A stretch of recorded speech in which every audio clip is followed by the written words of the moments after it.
you! You're scared. And you should be. This is not your company anymore. Leave the cheek of CM Punk.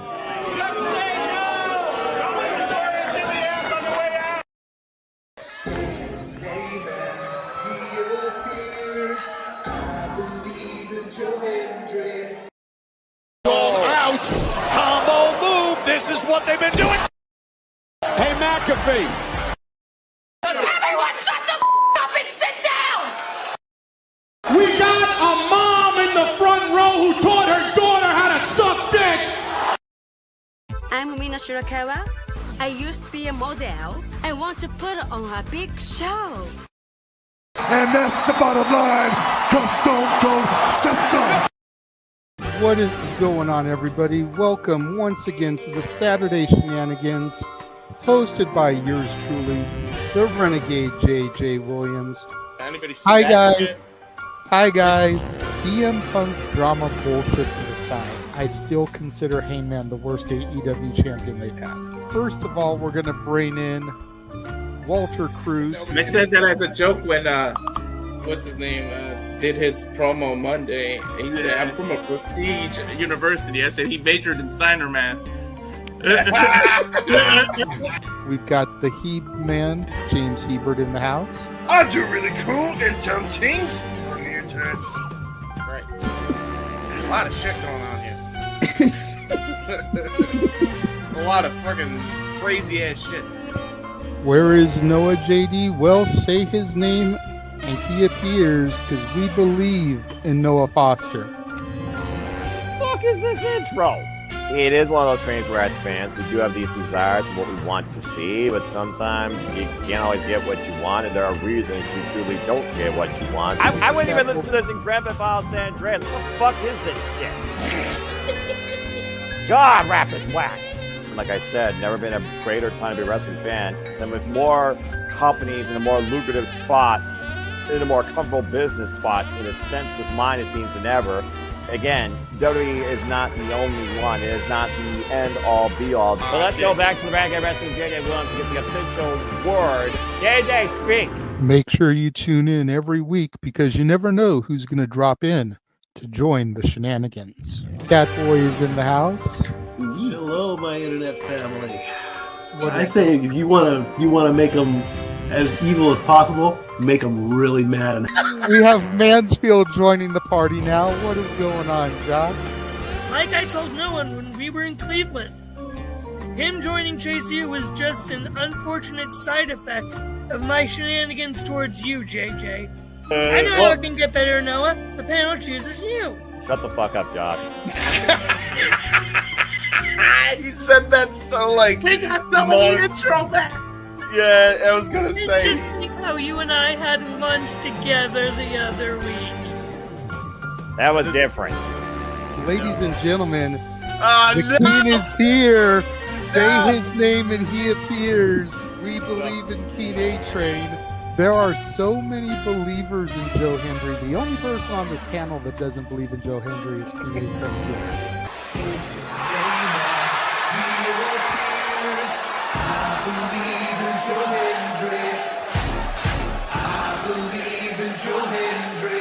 Tell the world why you do not believe in Joe Hendry.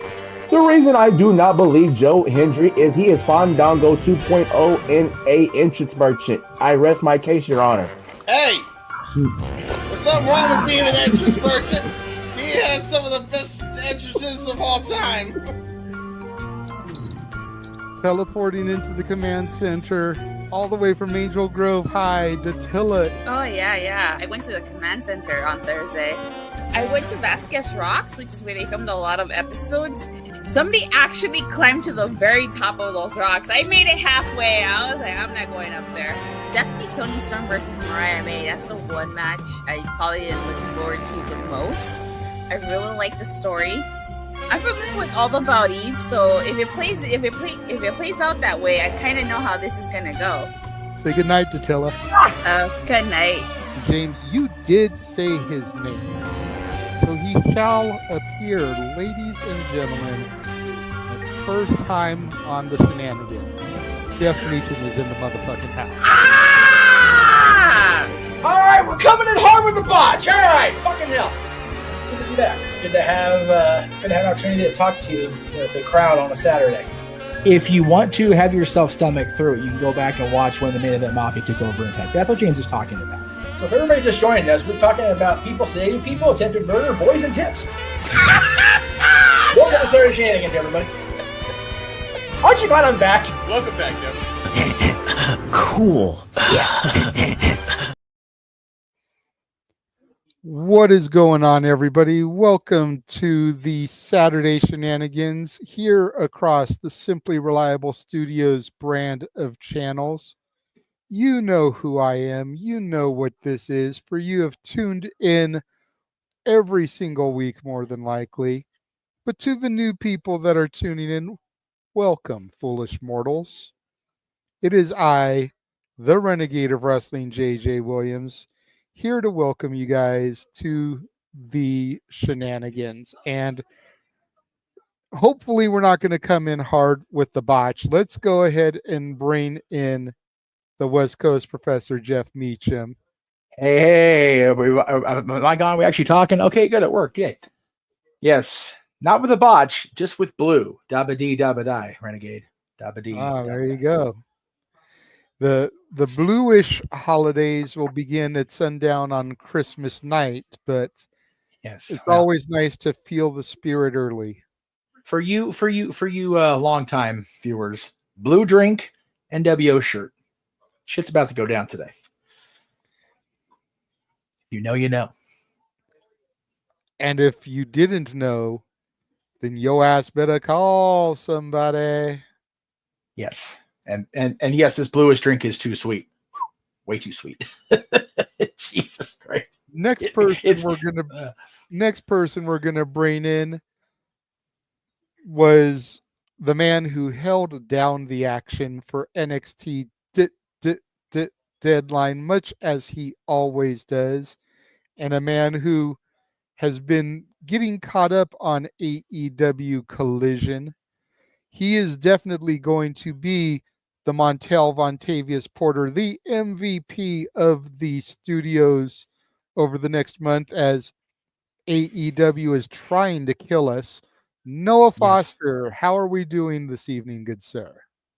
Doing well. Good to see you once again. Good to see Jeff. And of course, Jada. Good to see you after the momentary break as I'm watching AW Collision, watching Kyle Fletcher versus the Rainmaker, Kazuchika Okada in the Continental Classic as I'm catching up on Collision to a point and getting ready for World Tag League finale on New Japan Pro Wrestling's website at 1 a.m. Standard Time. But happy to be here to be part of the Shenanigans, or at least try to help mediate the madness while you moderate through it. So this is everybody once again, but I will definitely be distracted most of the night, focus on AW Collision and the Tourette's, they might come out. Fair enough. And I see somebody in the green room. The question, though, is do I really want to bring him on camera? Yes, you do. I do? You do. Okay. You do. Ooh. I'm back, bitches! Don't yell, Joshua. Don't yell. We don't need to speak in all caps. Inside voices, young Mansfield. Yay. But Mansfield is back for some reason. We were short-handed. I felt like we could use a fourth. The some reason is Shenanigans of the man above me. It's my fault. I did it. I didn't know we had a fourth coming in after his work shift, or I would have abstained.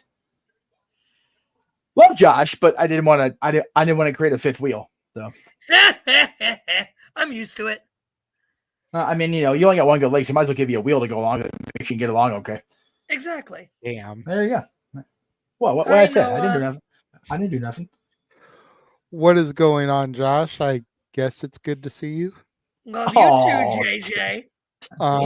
Sure. Oh, I know why you're. Love you too, JJ. Okay. So what is going on, good sir? I've been busy as all heckin' crap. Heck and think crap. that's been Whoa. pretty much all of us, especially Right. this time of year.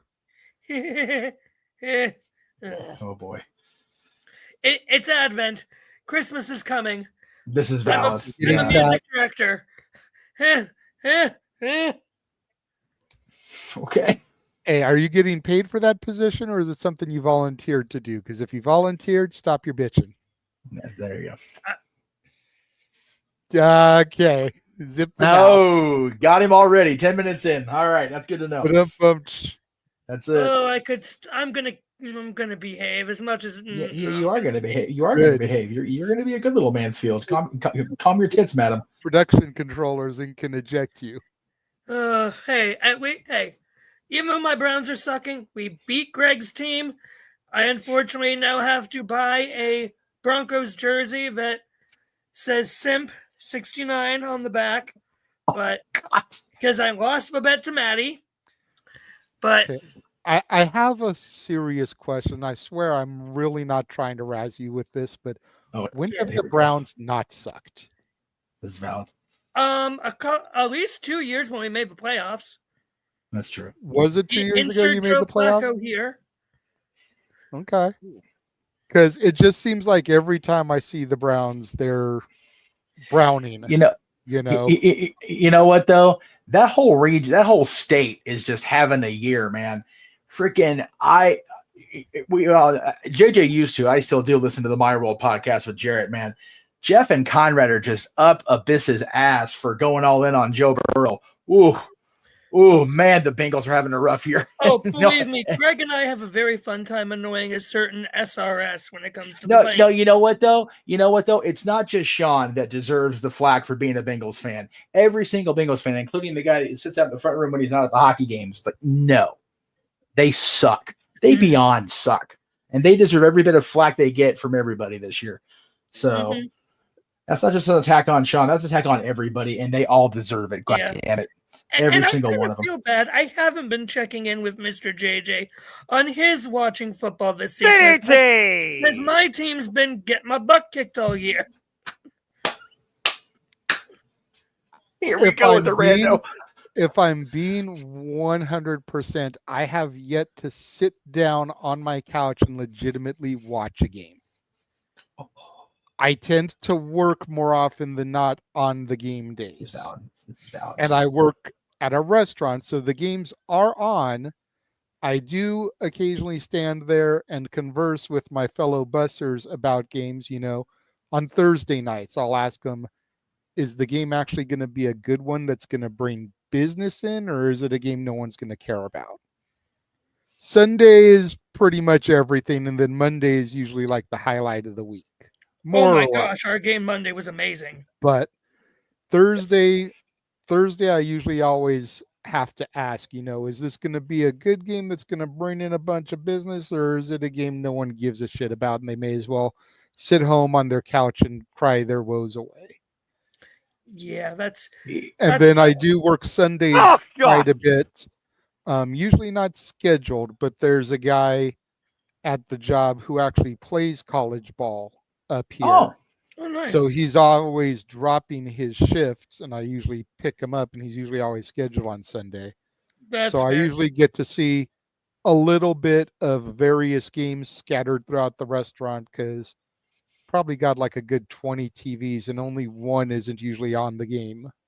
So yeah, that is the benefit of working there. 3 games that are going at the same time that I'm half-ass keeping an eye on, but I have noticed enough to notice, and I know Daniel's also here every week to point it out, but his Lions are actually doing fucking good this year. Yeah, they are. And usually the Browns and the Lions are 2 of the shittiest teams in the league.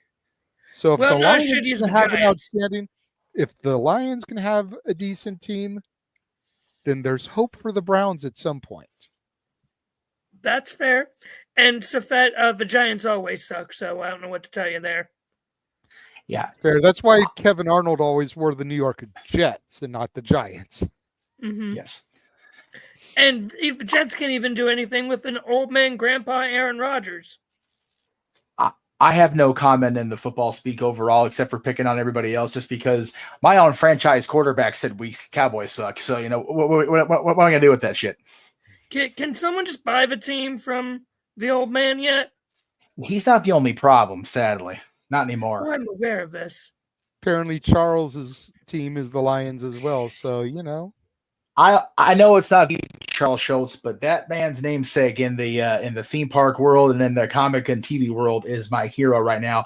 They're the lowest priced park in the world right now, and I love it. I need to get me back to Knott's Berry Farm in the short. Mm-hmm. I miss that place so much.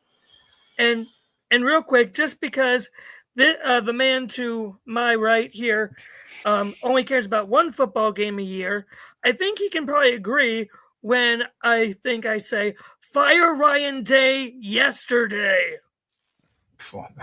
Yeah, that's common. He's catch up on AEW, so he's not. We're just getting his reactions accordingly here. But I mean, and with the Continental Classic going on, and with everything we are going to be covering AEW coming this month, because again, it's not in the trailer, but Winter is Coming Collision has been added, which is going to be simulcast opposite Saturday night's main event. Oh, Christ, really? Both of them are Saturday the 14th, good sir. So we'll have Noah and James on one call, and me and Walter probably on the other one. I'm going to start drinking now. Then we've got Holiday Bash coming on the 18th, Christmas Collision on the 21st. If we decide to do it, Dynamite on 34th Street on Christmas evening, and then New Year's Bash on the 27th, which will be the last Rampage ever. Really? That is what I have heard through the grapevine, yes. Noah, can you confirm that? Because I don't think Jeff had heard that yet. Confirm what? The New Year's going away. The last Rampage ever. That's correct. Yep. Come 2025, Rampage is no more. New Year's Smash is the final clash of Rampage. I'm kind of glad, not going to lie. Like, well, I mean, again, we talked a lot about that show, and again, that show has been sleeper hits to some incredible rivalries concluding and beginning, especially for the women, some of the most damnedest violent women's tag team matches I've ever seen. But it was a good, little fun show. But at the end of the day, you're not going to get much of a weekly showcase, 10 p.m. Eastern Standard Time on a Friday night. No, and especially when it's only an hour. Like if it was able to be a 2-hour show, you'd maybe get a little bit more from it. But here we go. Always kind of felt like the Castaway. Rampage is the show that exists on the island of Misfit Toys. You cheeky bastard with the Rainmaker finger flip. He's not wrong. But drop kick.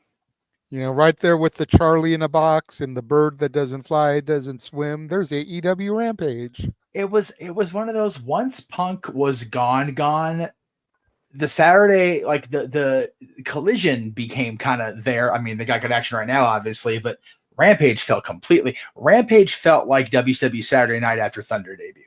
It honestly did. And Rampage is where Punk debuted, so it really should have been made to feel more than, and it's been significantly less than for a long period of time. So I could even compare it to Heat after SmackDown debuted. Well, yeah, I mean, Heat had a little bit more going for it because it was usually the lead into the pay-per-view, but it really kind of lost some of its luster once SmackDown existed. Yeah, and on non-pay-per-view Sundays or Saturday weekends, just like meh. It's died a slow death, and I'm glad that the new year will see it cast away for good. Personally, last ride, powerbomb, cover 2.5. Okay, so I guess we're calling Collision during the first hour of Shenanigans. Let's just go ahead and stick with it. What else is new? That It's was Noah. Fletcher, Kyle Fletcher. And to be fair, I haven't paid attention to AEW in 2 months at least. That's okay. See, and unfortunately, that's kind of been it for me too, because I pretty much gave up on Rampage and Collision, unless we're doing a watch along of Collision for something, Collision, Battle of the Belts, whatever. I basically gave up on Collision. Rampage I stopped watching a long time ago. Yeah. And Dynamite I usually always work on Wednesdays. So it's a matter of, do I really care about coming back home and running it back, or am I okay the fact that I just missed it? Right. You know? Yeah. If there were a couple of good matches that I was really looking forward to announced, then I'll run it back. But if the matches just seem like random, then I don't worry about it. Whose finisher's the Rainmaker again? Okada. Okay, that's why I thought I couldn't remember. Yeah. All good. The man who made bitch a catchphrase. Yeah. Jesus Christ. Whoa, referee. What? Oh, low blow! Come on! Gosh, I love We that. might want to find a way to turn his mic down. Never mind. No, this is Fuck it. fine. No It's way! What perfect. the fuck? Kyle Fletcher just bit Okada! Kyle Fletcher just pinned Okada. Did you hear that? Who? Oh, I think he said he bit him. He pinned him? Who? That's a hell of a 3 points to get right there on the current Yeah. Continental champion. Wow. He beat him. Massive. I don't even remember who Kyle Fletcher is. That's Kyle okay. Fletcher was Osprey's running buddy in And he's the. 3 for 3 now. He literally leads a That still perfect doesn't do score anything in the for me. Blue League. 9 points. Wow. Damn. What a match. What a moment for the Protostar. That's a hell of a match. I'm trying to think what I can say to get Noah's attention again. Nothing. Just go with it. Roll with it, Josh. Yeah. They'll be Well, okay. since you're here and we are kind of stalling a little bit, I am going to throw you on the spot right now. Okay. Ooh, that's always fun. December 21st, Christmas Yes. karaoke. Will you be here for that? That's a Saturday, I presume. Yes. Uh-huh. I believe I should be. Yay. We're doing it a little bit differently this year. There's not going to be a song wheel. We're just going to spin the name wheel. Whoever gets picked gets to pick what Christmas song they want to sing. Yes. That way, Right. it's a little bit more passionate. Yes. That way, it's a Josh, little bit more heartfelt. Yeah, 'Cause I you will see send the songs you. that you like the most instead of getting a song that you're not really feeling. 'Cause, Like you know, every if I- time I had to do a different karaoke with you guys. Yeah, pretty That I much. had You no know, clue what it was. because like there's a couple of Christmas songs out there that I'm not really fond of. And it's like you end up getting one of those, and you're just not going to put your all into it. But if you get to No. pick one that you really love, then you're going to try a little bit harder. It's going to seem a little bit more sincere. Right. So I can Josh Groban Silent Night in 4 different languages. Got it. Let's not get ape shit remember, now. let's remember you only get a verse and a chorus. You're not doing the whole song. Okay. Oh, okay. I thought for Christmas we should do the whole song since it's Christmas songs. We also want to try to get off the air at a reasonable time.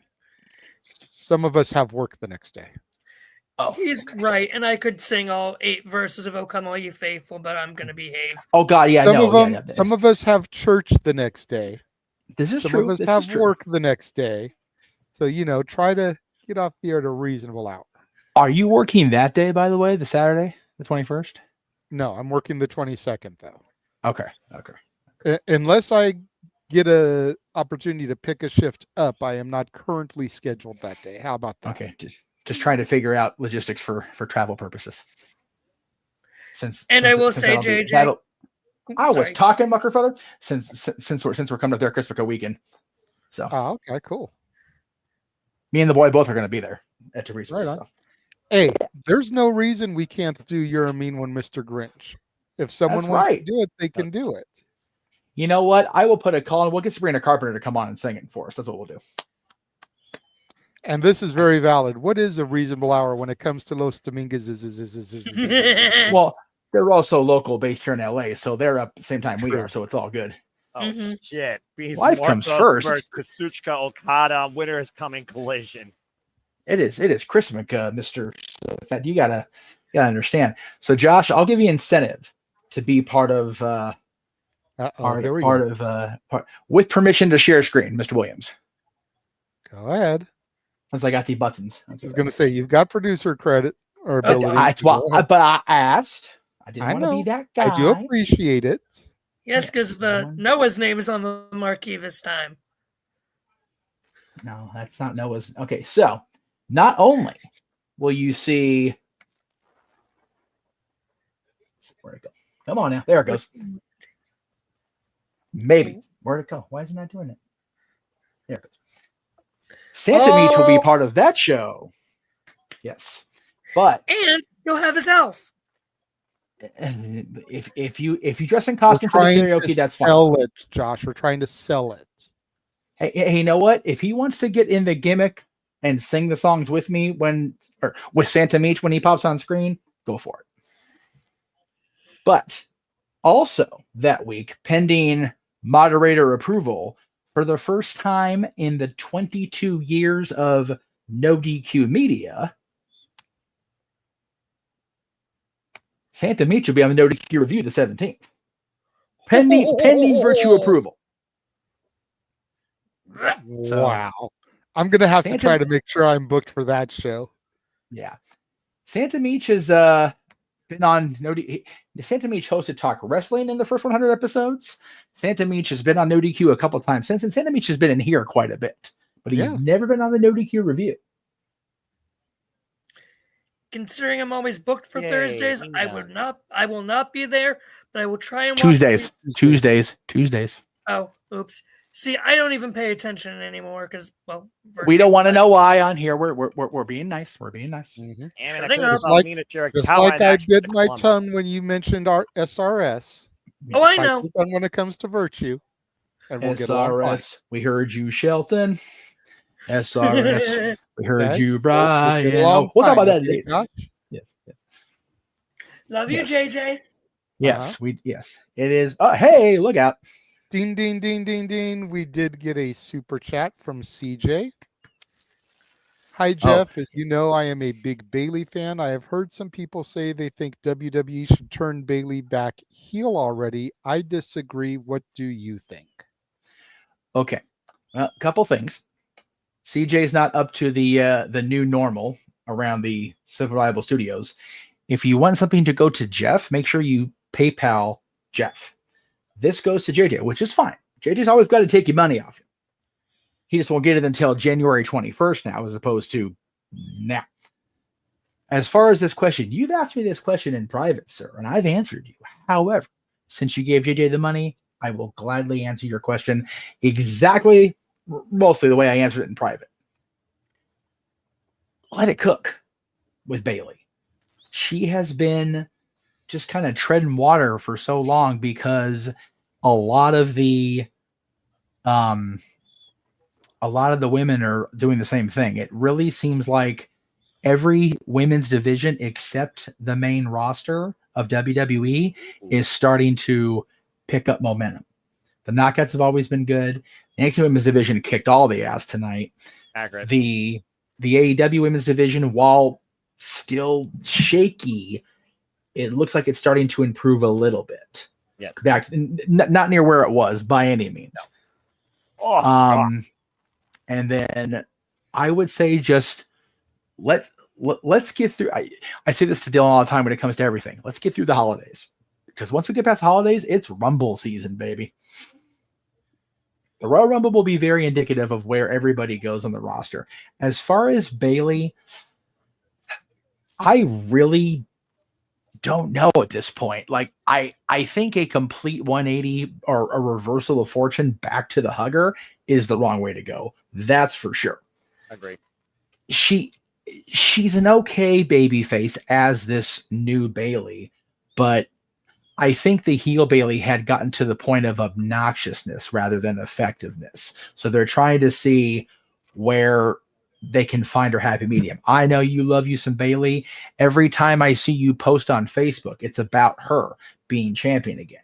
So I don't discount your fandom, but there are a lot of people on this roster, especially NXT now. There are so many solid women. There were 7 women. How many women were in the Iron Survivor? 5. 5. So there were 7 women tonight that kicked all various degrees of major ass tonight. Those 7 women should be focal points for the next year plus, whatever show they land on after this trade window shakeup thing that's coming up when when Raw moves to Netflix.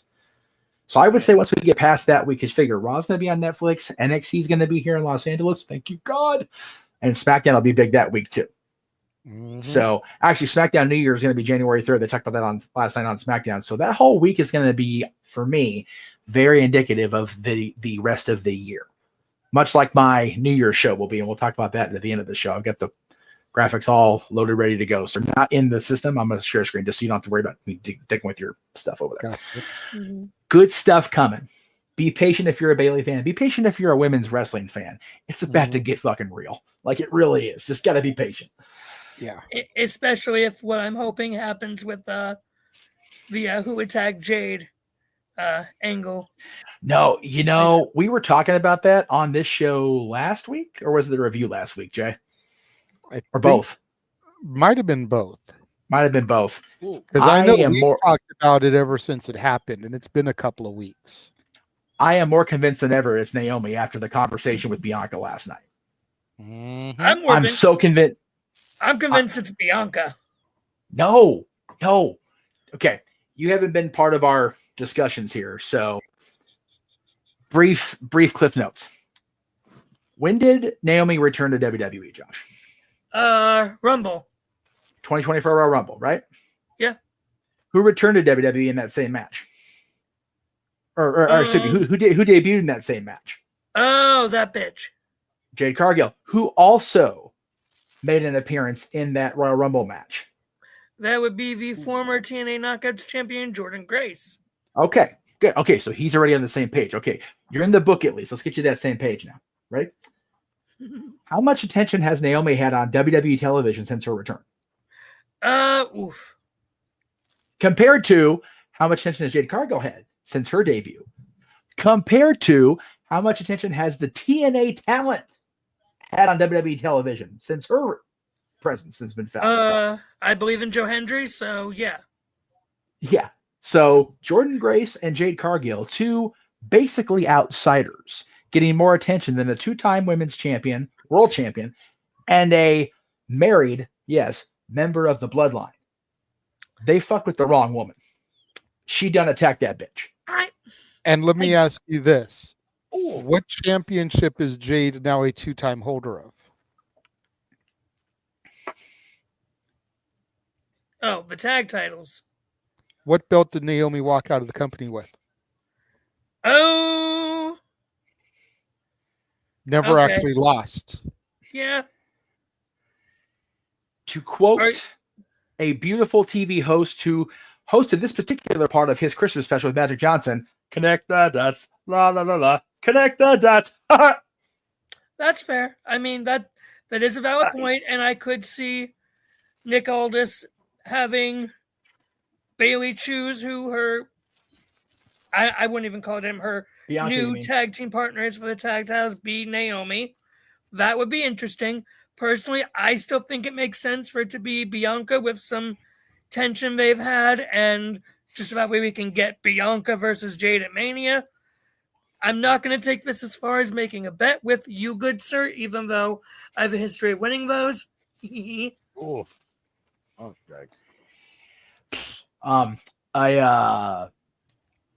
If the attack hadn't happened, I'd still go with the theory of Jade and Bianca at WrestleMania. But now, just this Naomi thing has so much more heat behind it that I'd like to see Jade and Naomi at WrestleMania, and that is when we get Bianca to flip the switch. I know we're all pretty still convinced that Bianca is going to remain the Super Cena of the women's division as far as never turning heel again.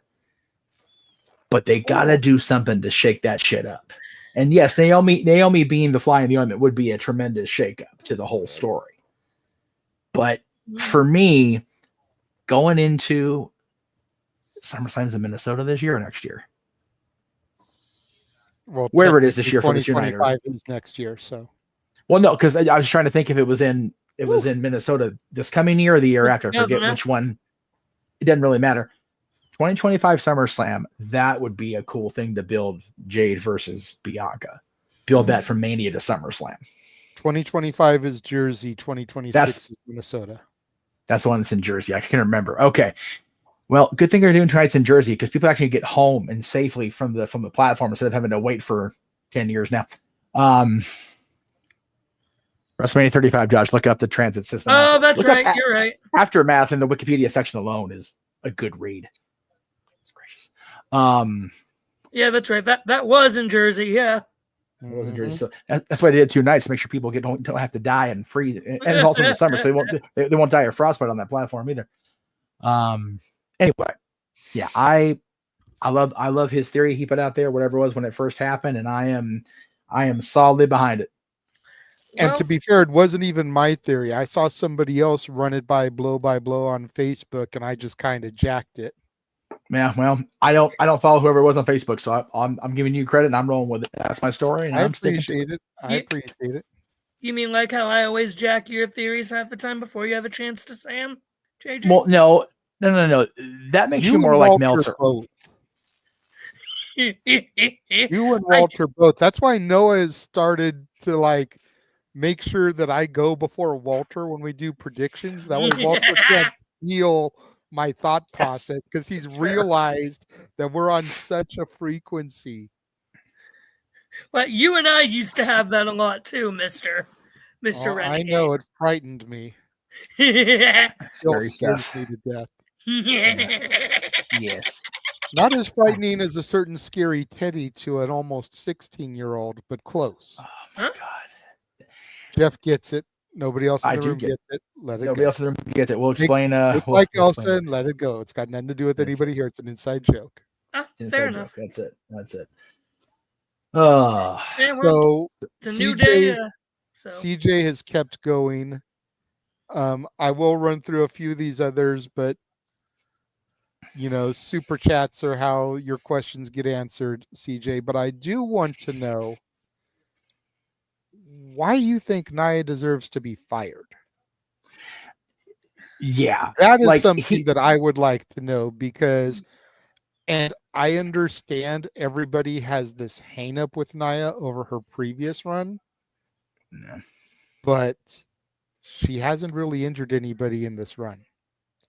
Unless it's been a storyline injury. Yeah, no. She has been on fire. Yep. So I would like to know why you think she deserves to be fired. I only think she's been the best version of herself. Yeah, she's only not the better of the 2 world champions because they've given Liv such a prolific story. If they had the same level of story, Nia would be better off. Honest to God. Mm-hmm. Nia's proven her working towards that. Yeah. Nia's been proven more for herself than she has in any previous run. I will also say that's part of the post that CJ puts up. I'm not trying to ball you out on the air in front of God and everybody, CJ, but that is his common post on Facebook that Nia should be this, Bayley should be champion again. Look, I completely get the fandom. If I had my druthers, I'd go back in time and actually, no, I need to go back in time. She looks good now. I'd make Trish the champion again. You see that Inside Fitness cover? Great googly fucking moogly. I said that last year. Yeah, but damn though, she looks better than ever.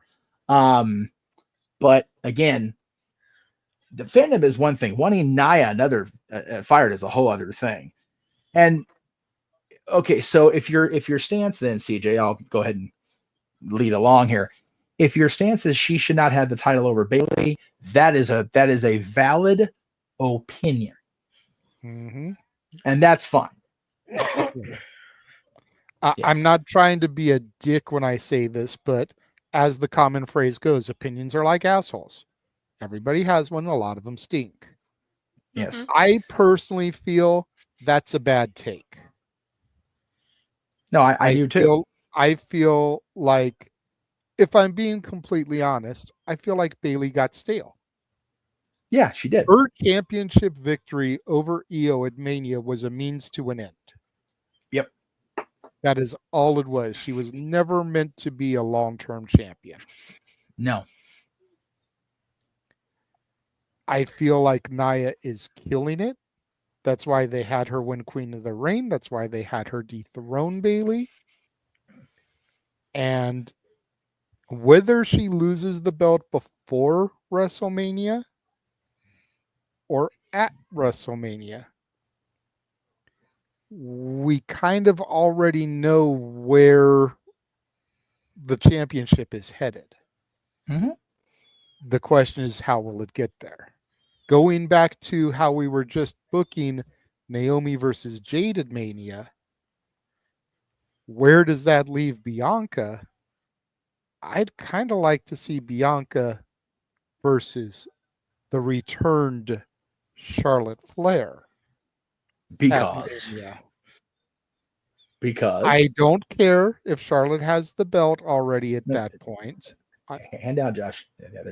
And I only say that because I want there to be a heist of the century moment and have Tiffy cash in at Mania. But Bianca defeating Charlotte would be 3 of the 4 horsewomen defeated at Mania. Yep. She already vanquished Sasha, took the title. She vanquished Becky, took the title. Vanquish Charlotte, take the title. Tiffy cash in. Yep. Take the title right off of Bianca. Yep. Just like when Io cashed in right after Bianca took it off of Charlotte. Deja vu. Yep. You want something that's going to spiral Bianca to a heel turn? Every time she defeats Charlotte for the championship, someone cashes in on her. Yep. That will spiral Bianca to that heel turn. The only thing I would have different as far as the cash in, now that we know what we know coming out of the deadline, I want Tiffany to do it here in LA. I probably won't be at Raw, so if it happens there, then whatever. And it probably won't happen next. She's already been NXT champion, so I don't think she will cash it. I think that's a big old red herring conversation with Ava, but it would still be cool to see her. Which is why I don't think it'll happen at Raw. Right. But happening at Raw would be a distinct possibility because it's proving to be such a major show already. Just on the day and the prestige of it alone, but all these rumors floating around, all these things, it just leads me to believe there's going to be some more than one major occurrence. Hold on, I have to address this. I'm not blaming Bayley for bad booking. No, none of us I are. never blame any of the wrestlers for the bad booking. But facts is facts is facts. Yes. Bayley got stale. Yeah. Just That's like Cena where got stale, and they didn't pull the trigger on a heel turn. Oh my God! People say Bianca is getting stale, and they're not pulling the trigger. Just like Naomi has gotten stale. Yep. But they can turn her. Oh yeah. She doesn't sell merch like Bianca does. She doesn't put asses in seats like Bianca does. She doesn't have little girls waiting outside dressed like her, like Bianca does. She doesn't have somebody designing gear on the 2K24 game that ends up on her in the ring like Bianca does. Yeah. That shit was crazy, Bayley, but it was so cool. Bayley, I will give you, Bayley inspired one of the best women's up-and-coming wrestlers. Yep. In Izzy Moreno. Yes. She is phenomenal. Noah and I got to call her versus Carolina Cruz at Ladies Night Out. But Bayley needs time away from the championship picture. Yes. Just like I feel Charlotte still does, if I'm being honest. No, I only want her to get it because I think it'll help with the Bianca thing everybody wants so badly. Yep. And I'm sorry, but seeing Tiffany potentially take the title off of Charlotte just I won't describe the feelings it gives me. There's people in the room, but No. That's great because if she cashes in on Charlotte and the past, yeah, if she catches it on Charlotte at Mania, that is a built-in program all the way through SummerSlam. That's where it is. Disagree. I will bet you money on that. So would You I. bet me money on that? No, I'm betting CJ. So would I.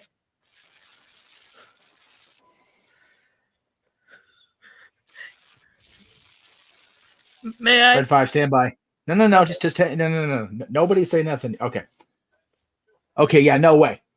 Chelsea's beating her on Friday. There's no freaking way. Oh. No. Yeah. No. That's not happening. No. If CJ wants to put up money, I will, dude. Like we will all take a little of that action. Yes, we will. Gladly, please. I need the money for Christmas. So do I. I'm broke. Oh. So you. So Mikey knows a thing or two about things getting stale. That's why Otani's a Dodger now. Anyway, I know. Fucking Angels. Oh God, the Angels are so infuriating. God, they hurt. No, okay. CJ, put your money where your mouth is. I'm dead ass serious. So am I. Mikey. Oh, okay. Hey, hold on. Mikey's down here waving money. Are you betting that Chelsea's going to lose on Friday? Ooh, damn. Aha. Yeah. Wave all that money, and then you don't know what you're betting on there. Slick. Hey, you know what, JJ? I got the bracket here. I'll throw it up unless you have it saved. Then by all means. CJ, we will bet you legitimate money, boy. Seriously? No, I'm thinking if things go the way they're supposed to go in football, Mr. Mansfield. Oh God, here we go with football again. Which football? NFL or college? College. Oh, that's right. We face each other here soon. Well, it's not confirmed until the next 12 hours. Fire Ryan Day. I don't care. Okay, we're getting way off the mark. Ohio Yeah. Wrestling. Yes, yeah. Hang on. Okay. All right. You people throwing throwing money out there. All right, there it is. Okay. All right. So my money is on. I can't see it. There we go. My money's on a Chelsea Michin final. Yeah. Personally. On Saturday night's main event. Absolutely. So let's see. He's asking how much money. Mm-hmm. Oh man! Because he swears that they want big names, and Bailey is the only quote unquote big name here. So okay. Oh Lord. I'm gonna try to be fair here. No. Michin's not a heel. What? Tiffany was only babyface on Friday because they were in Minnesota, brother. Dude, let's not undersell Tiffany Stratton. Even before they went to Minnesota, bro, she has been getting a swell of babyface reaction. No, she has. But of the two, Michin versus Tiffany is the babyface in terms of current record keeping. Michin's heel to me because they keep saying it like it's my last name and it's pissing my ginger ass off. It's her name's Mia, you fucking WWE. Sorry, Paul. Like I know you're doing great booking, Hunter, but fuck. Anyway, I didn't even know you still had hair left. I don't right now. I actually shave it off completely. You know what? Just for that, you can't sing with Santa Beach now. Poophead. You know what? Hey, hang on. Naughty list, bitch. Anyway, I'm saying his number one. We put him on the naughty list. He's been naughty for the last 2 years. Yeah, well, that's okay. Anyway, off the rails. I can't make myself see that Chelsea is definitely not in this final. They have been. If she's not there, it's been a giant red herring, and that will legitimately piss me off. Even if it is Chelsea or even if it is Tiffany, it's still going to be Chelsea for me. I don't think Bailey makes it past Friday. So as far as the amount of money, Does everybody want a piece of that action, or just three of us? I do. Because if it's going to be boys gambling, what world am I in here? Hey, you know what? I have to gamble on something positive. I can't gamble on the Cowboys. That's fucking throwing money away at this point. Wait, step away. Not me. Are you coming at me for gambling? You're forgetting. I won a CM Punk bet last year with this man for $100. JJ, help. Watch out on a clothesline. JJ's on my side with that one. No, I mean, as far you were as going so up, anti-Punk at that point, I got to be on Josh's side for that one. No. I'm not. I'm talking about reining the conversation in back to this rather than going off on 20 other tangents. Yes, that I concur. Chelsea should not beat Bailey. Well, okay, that is like I said, that is completely your bias, CJ. 100%. Let me ask you this, CJ. Aside from the fact that it would give Bailey the ability to say that she's the first ever Women's United States champion. She's been NXT champion, she's been tag champion, she's been world champion, blah, blah, blah. Give her all these other accolades. What does it do for Bailey? Now, take that out. What does it do to Chelsea? Chelsea has essentially been the MVP of the entire women's division since her return. She has not hesitated to look like an idiot. She has not hesitated to play into the Karen stereotypes. She has had phenomenal matches with everybody she's been in the ring with. The IC and the US titles are supposed to be workhorse championships. And I'm not disputing Bailey is a workhorse, but Chelsea deserves it. Mia Yim deserves it. Yes. Tiffy deserves it, but she's got the briefcase already. She's already on to bigger and better things. Bailey doesn't need Fisherman Buster cover! She got it too. Damn it. And isn't Ryder a former U.S. champion also? Yes, that's another reason why I think it should be her. Exactly. Mainly because they'll both be insufferable on social media, and I'm here for that shit. Mm-hmm. Every bit of that. Especially if Cardona beats Jericho. Holy fuck. If he's the Ring of Honor champion and she's US champion, we won't be able to go on fucking Twitter. Yup. And I could see Cardona getting one of the first ever replicas of the Women's United States Championship and coming out at indie shows with the ROH title and the Women's US title. Dude. I could see Cardona doing that shit. So could Hunter. And that'll get eyes. Okay. But I disagree that. Oh boy. I feel like we should just bring CJ on the show at this point. No. I'll tag out. Pile driver. Mike, hush. We need to. I love it. It's perfect. But no, it's not. It is. I agree and I disagree that a big name makes the belt mean more. But they don't need Bailey to be the champion. They need somebody that truly deserves it. We just sat here talking about, and even you admitted, CJ, though you said it was booking's fault, but you even admitted Bailey had gotten stale. Why are you going to give somebody that everybody in the room admits to being stale a championship without having any real character refresh? There's no need.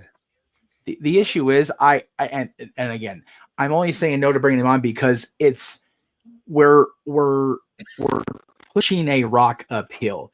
This is not a shit on CJ. You're not having the ability to look past your fandom of Bailey when it comes to this. And that's not always a bad thing. In discussions like this, it's a little problematic, but it's never bad to be a fan of somebody that deeply. And I admire I wish I could have my favorite of all time, or even my current favorite, have that most passion. I don't right now because I really don't have a one strong favorite right now. And my all-time favorite is celebrating the 20th anniversary of her first main event on Raw this week. So bravo for Trish and Lita, by the way. I almost think, Jeff, you want to talk about all-time favorites. Yeah. I almost think that could be how they work him into the main event, brother. That Philly driver got him. Briscoe with the win. Rainmaker. Hulk Hogan, Mr. America, awards the Women's United States Championship to the first ever winner. I would love him to be on Saturday's main event. They're saying he might be. So, no, Josh, hold up. I've had a very difficult time this year keeping Terry Bollea separated from Hulk Hogan. I really have, because he hasn't come out there and done the speeches for the president-elect as Terry Bollea. So it's a very, very challenging year for me. But when you see what's going to happen on my New Year's show, Josh, you haven't been here for plugging the New Year's show yet. You're going to be surprised. Anyway, I've had to just go, you know what? I need to do what I tell everybody else to do. Separate the character from the person. Real American hits on Saturday. He comes out there with that belt doing the Hulk Hogan stuff. I'm good. I'm okay with it. The minute if he wears a Trump shirt out there, I am going to turn the fucking television off. That I am doing. I'll tell you that right now. I'm not going to watch it. It needs to be about the winners of the people in the finals and the belt, not political agenda. Which is going to be funny because it'll be him and if he's on there. See, Jesse being there makes me think he's not going to be there because Jesse and him are still not good yet. So maybe they'll come together. I don't know. It'll be interesting. Yeah, exactly. Yeah, and they're in Long Island, so it's gonna be charged for sure on Saturday's main event. So to have Hogan and Jesse. What was the main event of the very first Saturday night's main event? It was either Hogan and Orton or Hogan and Nikolai. I forget. I think it was Hogan and Orton. So Hogan, in the very first main event of Saturday night's main event, in the same venue that housed the inaugural Saturday night's main event. Yes. I'm just saying. No, it does ride itself. And we know that the WWE Championship is being defended by the American Nightmare. I know. No, it everything about it makes sense except for the fact that they would really have to get Jesse to sign some sort of "don't fuck this up for us, please, Jesse" signature, and same with Hogan. It would just be crazy. But I as a fan, I'd love to see Hulk Hogan on Saturday's main event because he has not been on Saturday's main event since 1992, to my knowledge, since the last Fox version. No, I take that back. The first Fox episode, the last Fox episode was late 92, and he was already on his. I didn't do steroids on Arsenio break. I see you, Josh. Hang on.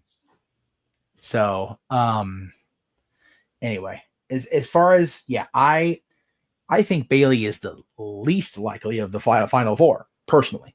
Yeah. So if you want to take us up on the money, since it's three of us, and you say can't bet a lot, 10 each. Yeah. 10 each. 10 each, CJ. Let us know. All right. Yes, JJ, now that Mikey's here. Yes. Yeah. Now that Mikey's here, but Josh had his hand up, so I didn't want to take away from that either. So go ahead, Josh. Okay, so to answer the first part when it comes to Nia Jax, was I a Nia Jax fan? No. Do I like her promos? No. Has her in-ring work been fantastic? Absolutely, and I give her all the credit. Well done to her. This run she's been great. Now, in terms of how that belt's getting off of her, Nia will be cashed in on at the January Saturday night's main event by Tiffy time. Think so? Yep. Who will then lose it at WrestleMania to Charlotte Flair.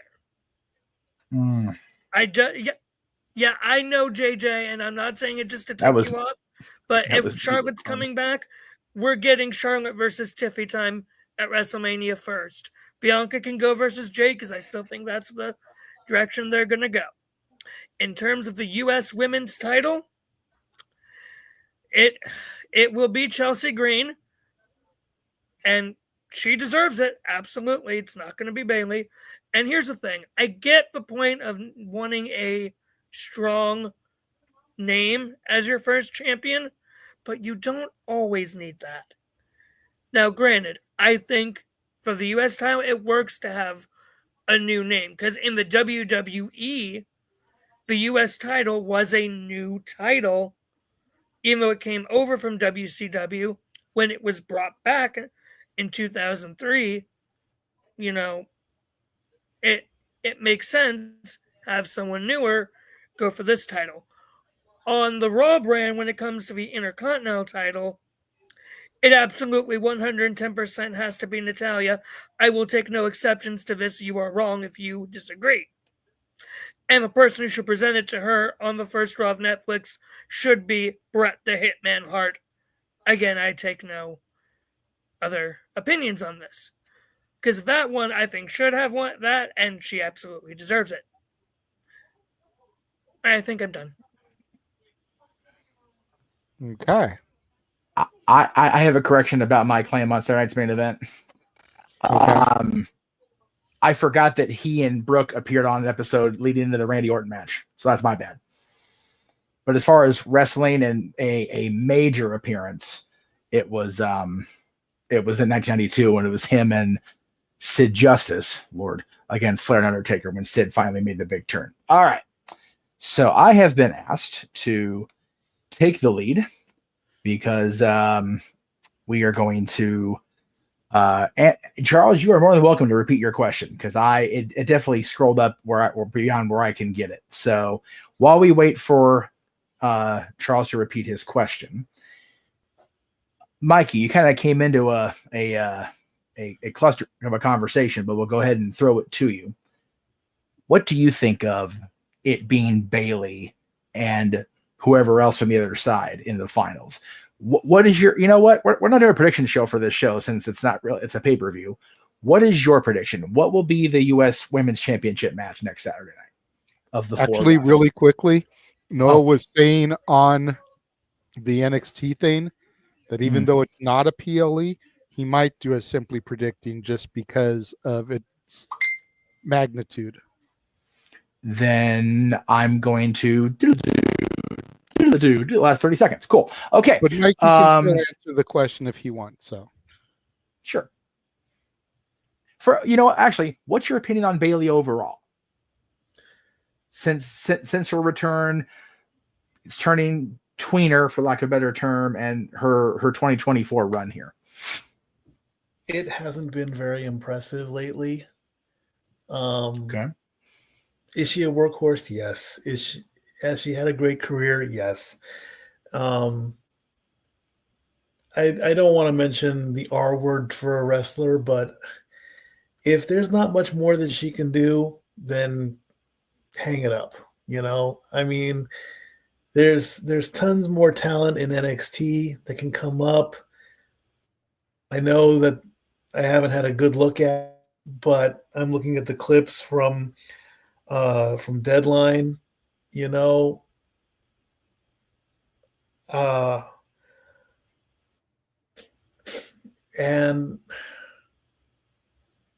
I agree with JJ on the part.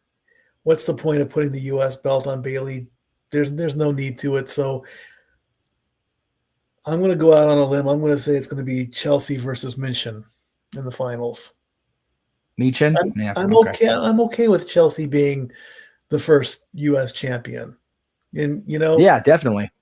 And if we want to throw out the backup, see, Tiffany versus Chelsea, even though she got the face stuff in Minneapolis, I'm still calling Tiffany a heel. If she's turning face, good for her. But I don't see a match between Chelsea and Tiffany working together or working against each other. If they came together further down the line and became a team, I would rather see that. Do I want to see Bailey versus Tiffany as a backup? Yes. If you don't get Chelsea mentioned, then Bailey Tiffany and then put it on Bailey, but that just throws everything off. Yeah. Yeah. All right. So the question that Charles had asked, and it got scrolled by, so apologies. Does everyone think we will be getting CM Punk versus John Cena or I'm going to say and/or because we can talk about both just to fill time here. Randy Orton versus he did do that. I'm sorry. Punk versus Cena and Orton versus Cena during the retirement tour. I definitely think Randy Orton's going to be one of the last ones. He may be the last one. Like I can't think of anybody that was a bigger CJ. Stop yelling, or we're going to time you out.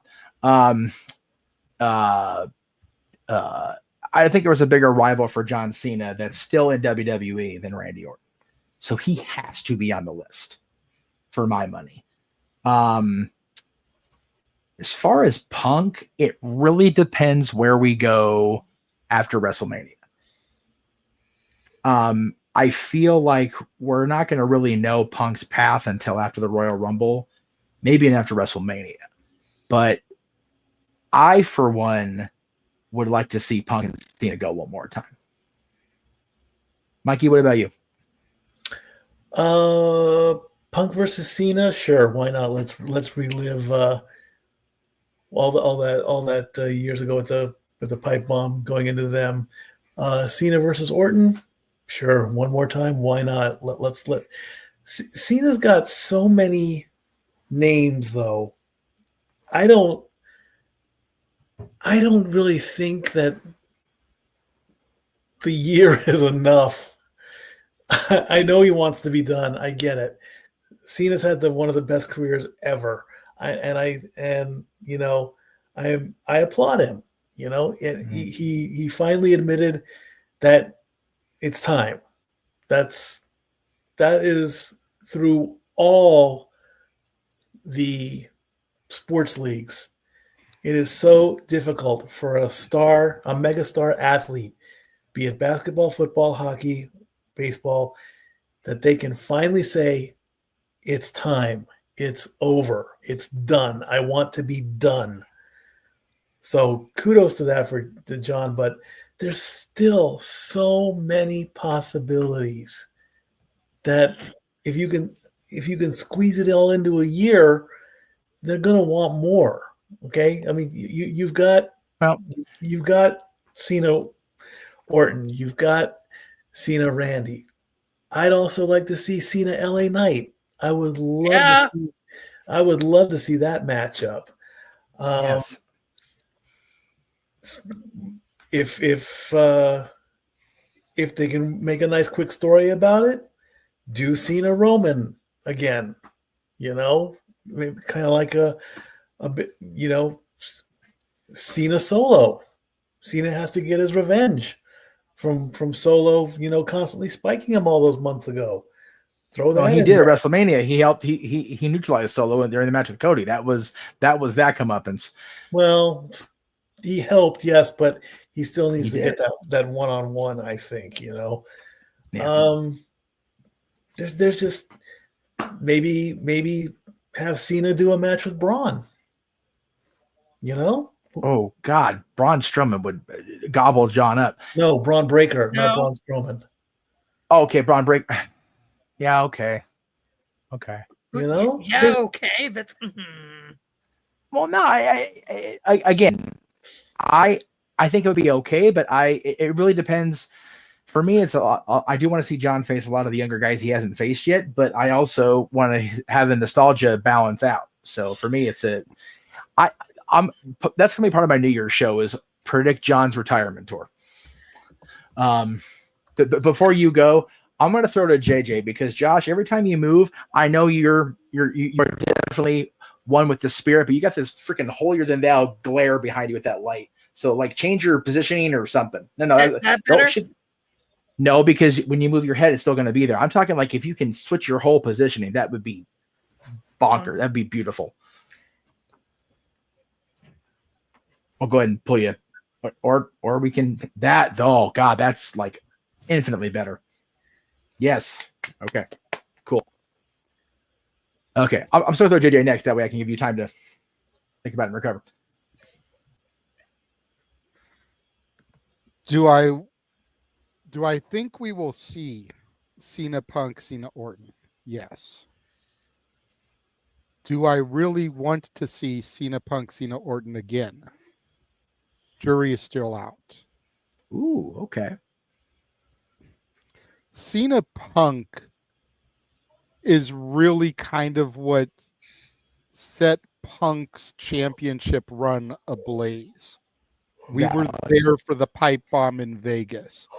The pipe bomb that made NoDQ.com crash because of all the site traffic. We were there for that moment. We were indeed. I don't think they're going to be able to live up to that. True. Cena Orton, as storied as their rivalry is, as great as their rivalry is, I mean, hell, they were part of that same OVW class of 2002. Yes, sir. I had gotten tired of Cena versus Orton before I stopped watching wrestling. Oh, I know. If they do it again, it needs to not be his last match. It needs to not be a pay-per-view. Oh. It needs to be a Raw or something. It needs What to about be. that? It could be a Saturday night's main event. That's fine. But big attraction. They need to stay away from taking up pay-per-view PLE space with a match people have seen 533 times. That's fair. I still want his final match, and I know I'm the only one. I know I'm the only one that sees it this way, but that's me holding on to my fantasy booking. I still want John's final match to be against Brooks Jensen. Brooks Jensen is the son of Bull Buchanan.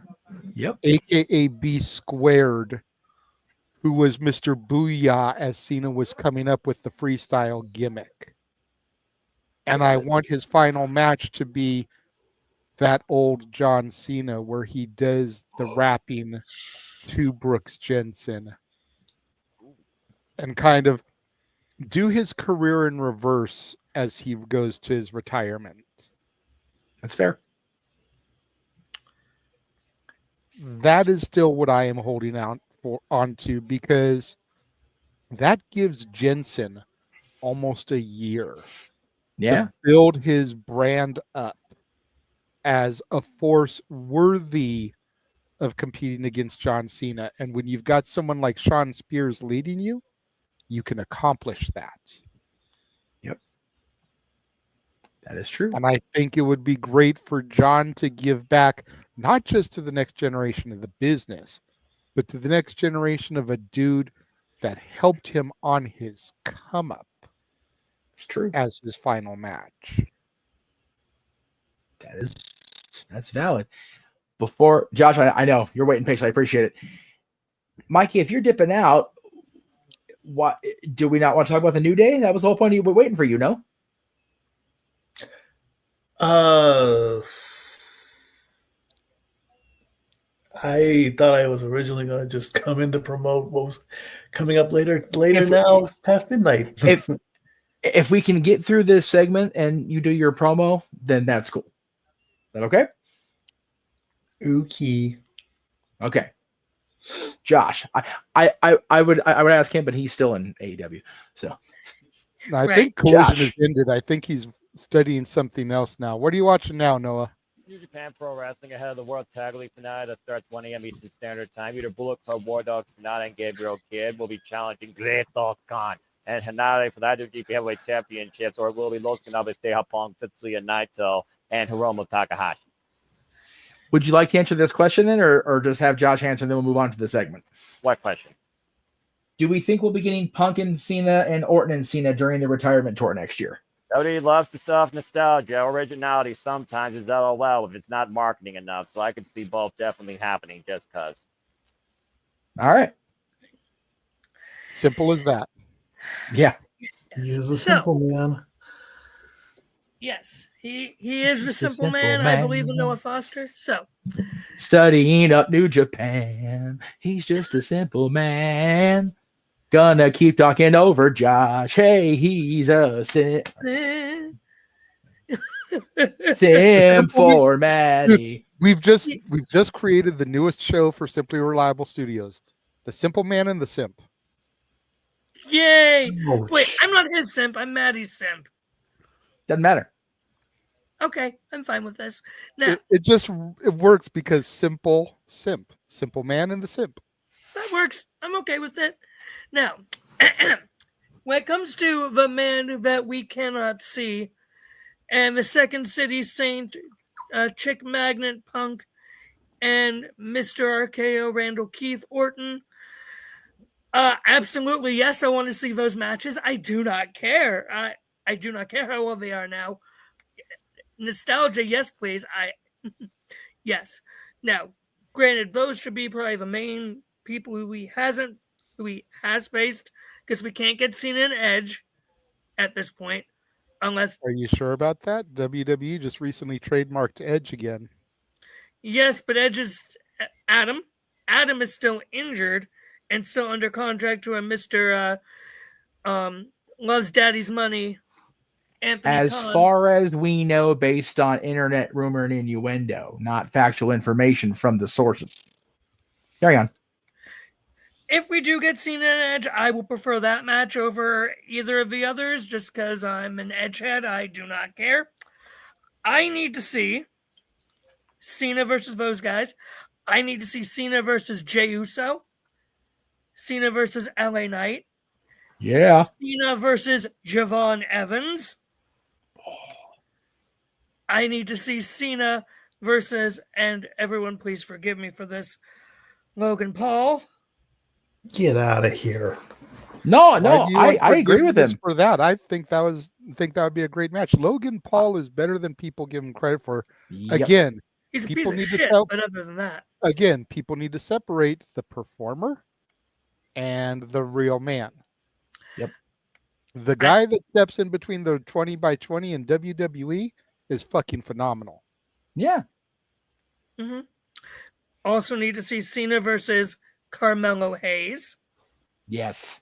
Again, That I'm Cena there versus for. Braun Breaker. Now, this is what I want Cena's WrestleMania match. Well, before that, I need Cena versus Cody.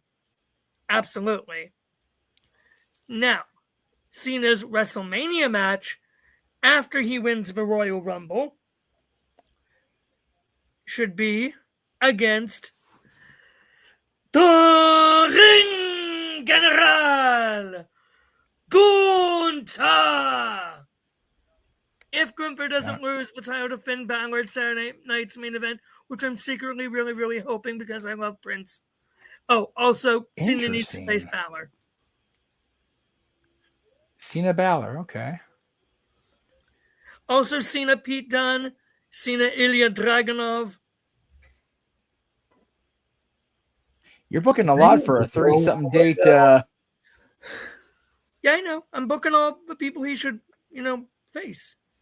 I'm just saying, he's only got 30-something dates, and you got to build to these matches, brother.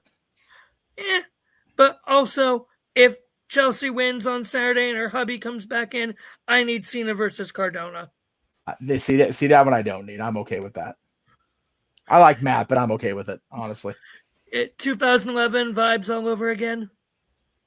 Well, yeah, but the whole reason they were going to beef is now long gone and retired. In the mayor of Knox County. Yeah. No, not Kane. I'm talking about Eve. Oh. She's an ambassador for the company, so. Oh, anyway. Okay. Sorry, I'm trying to fix something here. Go ahead. I'm good. JJ. Okay. I'm done. I had asked Jeff to lead, so I was raising my hand until I was acknowledged by him. But Go ahead. Okay. I figured I would take back overcome the next topic because I did ask you to lead. I didn't want to just soul snatch the power away from you now that I'm back on. Well, I mean, what I would rather see over either of these again is a match that was only supposed to be once in a lifetime. Ended up becoming twice in a lifetime, and they're tied at 1 apiece. Yes. I want the Cena Rock rubber match. Yep, I do too. Didn't we get that at Mania when Rock bottomed Cena? No, that Didn't wasn't. we get that with Solo? Yeah. So yeah, that's the same argument I gave to Mikey. So if we're gonna do a match, do a match. Well, I don't want Cena versus Solo again anyway. So. But I want that. And depending on where the final boss truly stands, because we think we all know, WWE could always pull a swerve, though. The proverbial Russo swerve, as it were. Give me Cena and Cody versus The Rock and Roman. Ooh.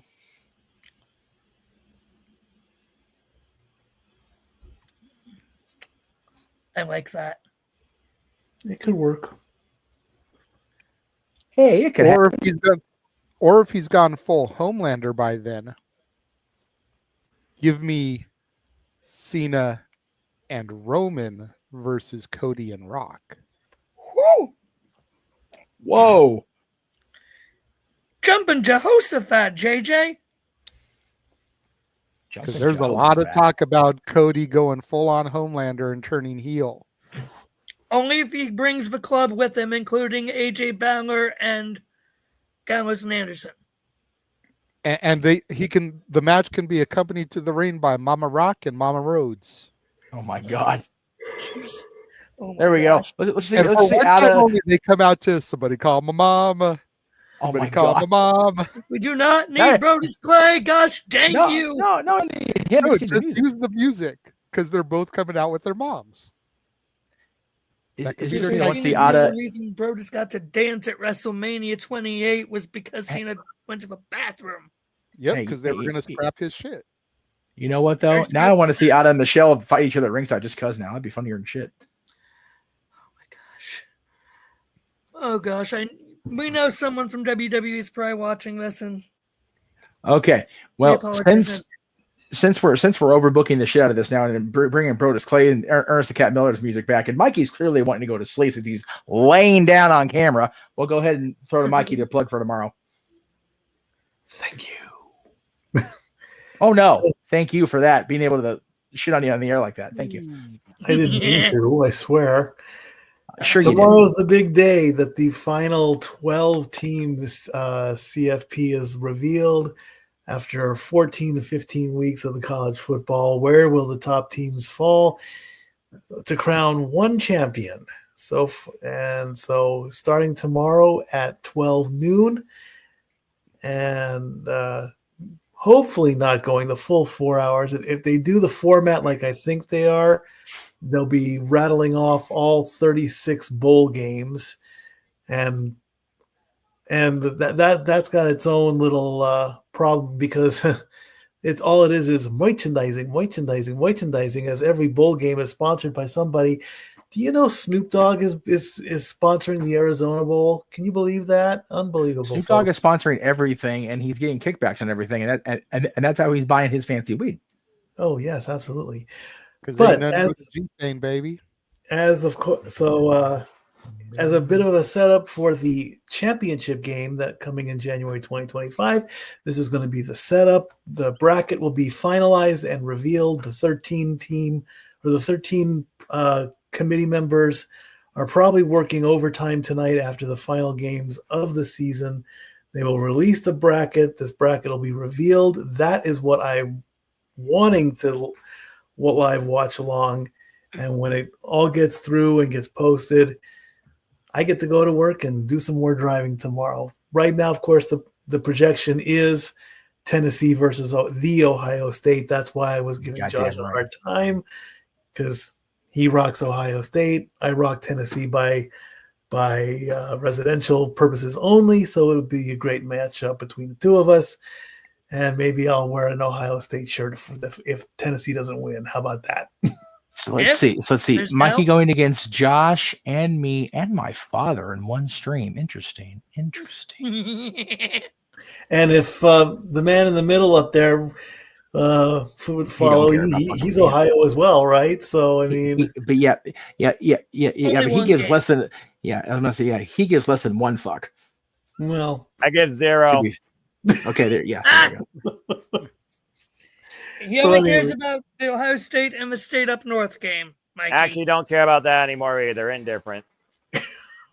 Don't blame you, because Fire Ryan Day, he sucks. So I'll see everybody in the Simply Reliable Studios in about 12 hours or so. Until then, I love you all, family. Thanks for bringing me in. Stat Boy out. Good night. Okay, bye. Night night. All right. And then there were 4, as Noah would say. Although, wait a minute.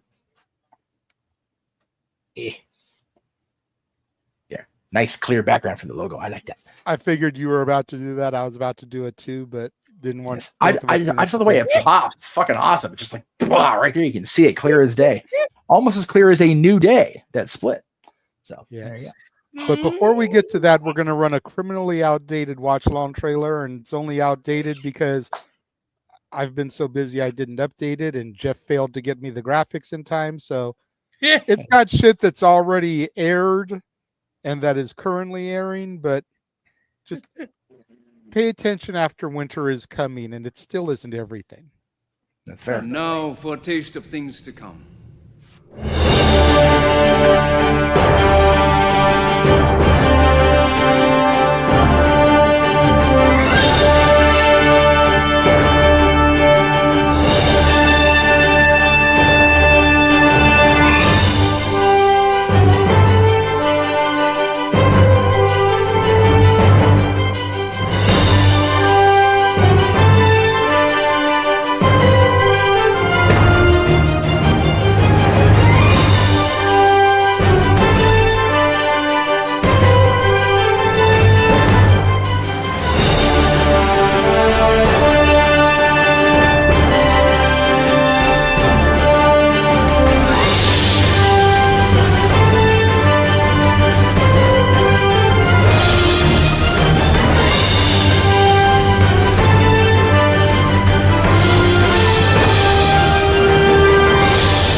Oh, hi everyone.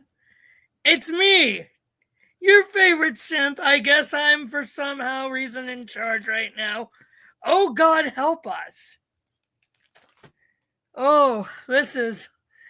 Oh, no. JJ's gone. Noah's gone.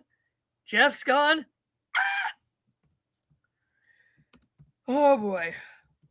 So, as Jeff was saying right before the break, I believe our next topic is going to be the New Day coming back, and thank God JJ's back, because I just had to run this all by myself. Unannounced.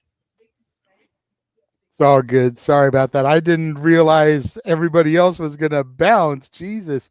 I just went to go refill my water. Jeff put in the chat, Noah didn't say anything. I come back and I'm like, oh, I guess I'm in charge now. Well, until they come back on camera. Hey, JJ. Oh, Jeff is back. There he is. I go pee ass, Howie. Okay, I went to go get myself a drink, but the trailer ended and Josh was just there by himself. Oh, my bad, Josh. And I ran to get my charger. We all ran real quick, but my charger was close by. Come back and you're completely gone. JJ's screen is just his picture. Noah's out of his chair. I'm like, oh, I guess I'm in charge. That's scary. We need longer trailers and or we need longer trailers and youthful bladders, and it doesn't. We don't have either right now. It is what it is. Yeah. Okay. Well, good Lord.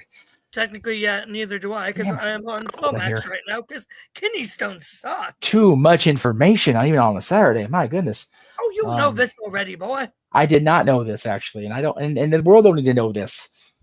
You knew I had kidney stones. I knew kidney. Oh, JJ, help. So, the only true topic that we had for tonight's broadcast, as we basically just bullshit for the first hour and a half, which is fine. And I do have James and Walter on my TV, so I can kind of know when they're done and could be joining us. Oh, okay, good. We are going to discuss, and it was our graphic for the evening, but the dissolving of the New Day. It was kind of written in the stars, I think, because Kofi and Woodsy have been having tensions for a moment, and they announced that we were going to have the big New Day celebration this past Monday. And I think everybody just kind of figured that was going to be the end of it. Like, it was going to happen there. What nobody was counting on, though, was how it happened. Of course, we had the long,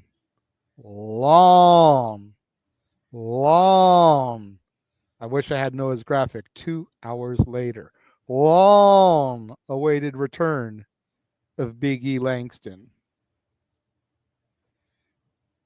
And he made an offer to Woodsy and Kofi to be there each and every week and manage them because he wants to pull the team together.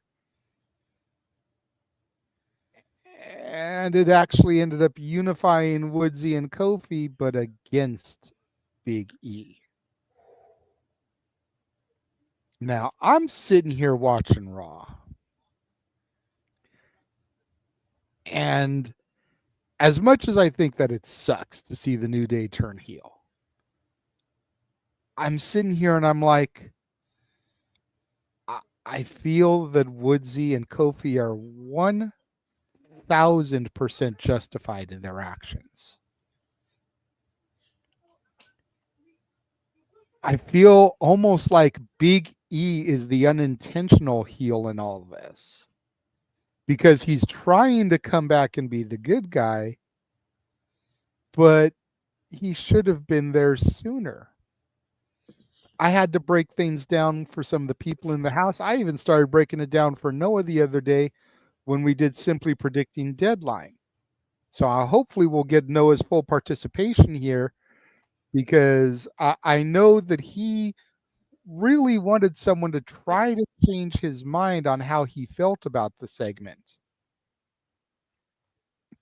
But at the end of the day, for the better part of the last year and a half, we here at the Simply Reliable Studios, and even before that, the Jeff Meacham Network Multiverse of Media, here on Saturday Shenanigans and on Open Mic Night, have been sitting here wondering if Big E Langston can appear on TV game shows, if Big E can do red carpet events, if Big E can be one of the focal points of the panel each and every month for the PLEs. And he's already there, live and at the building. Why can't he walk the New Day to the ring and be their manager?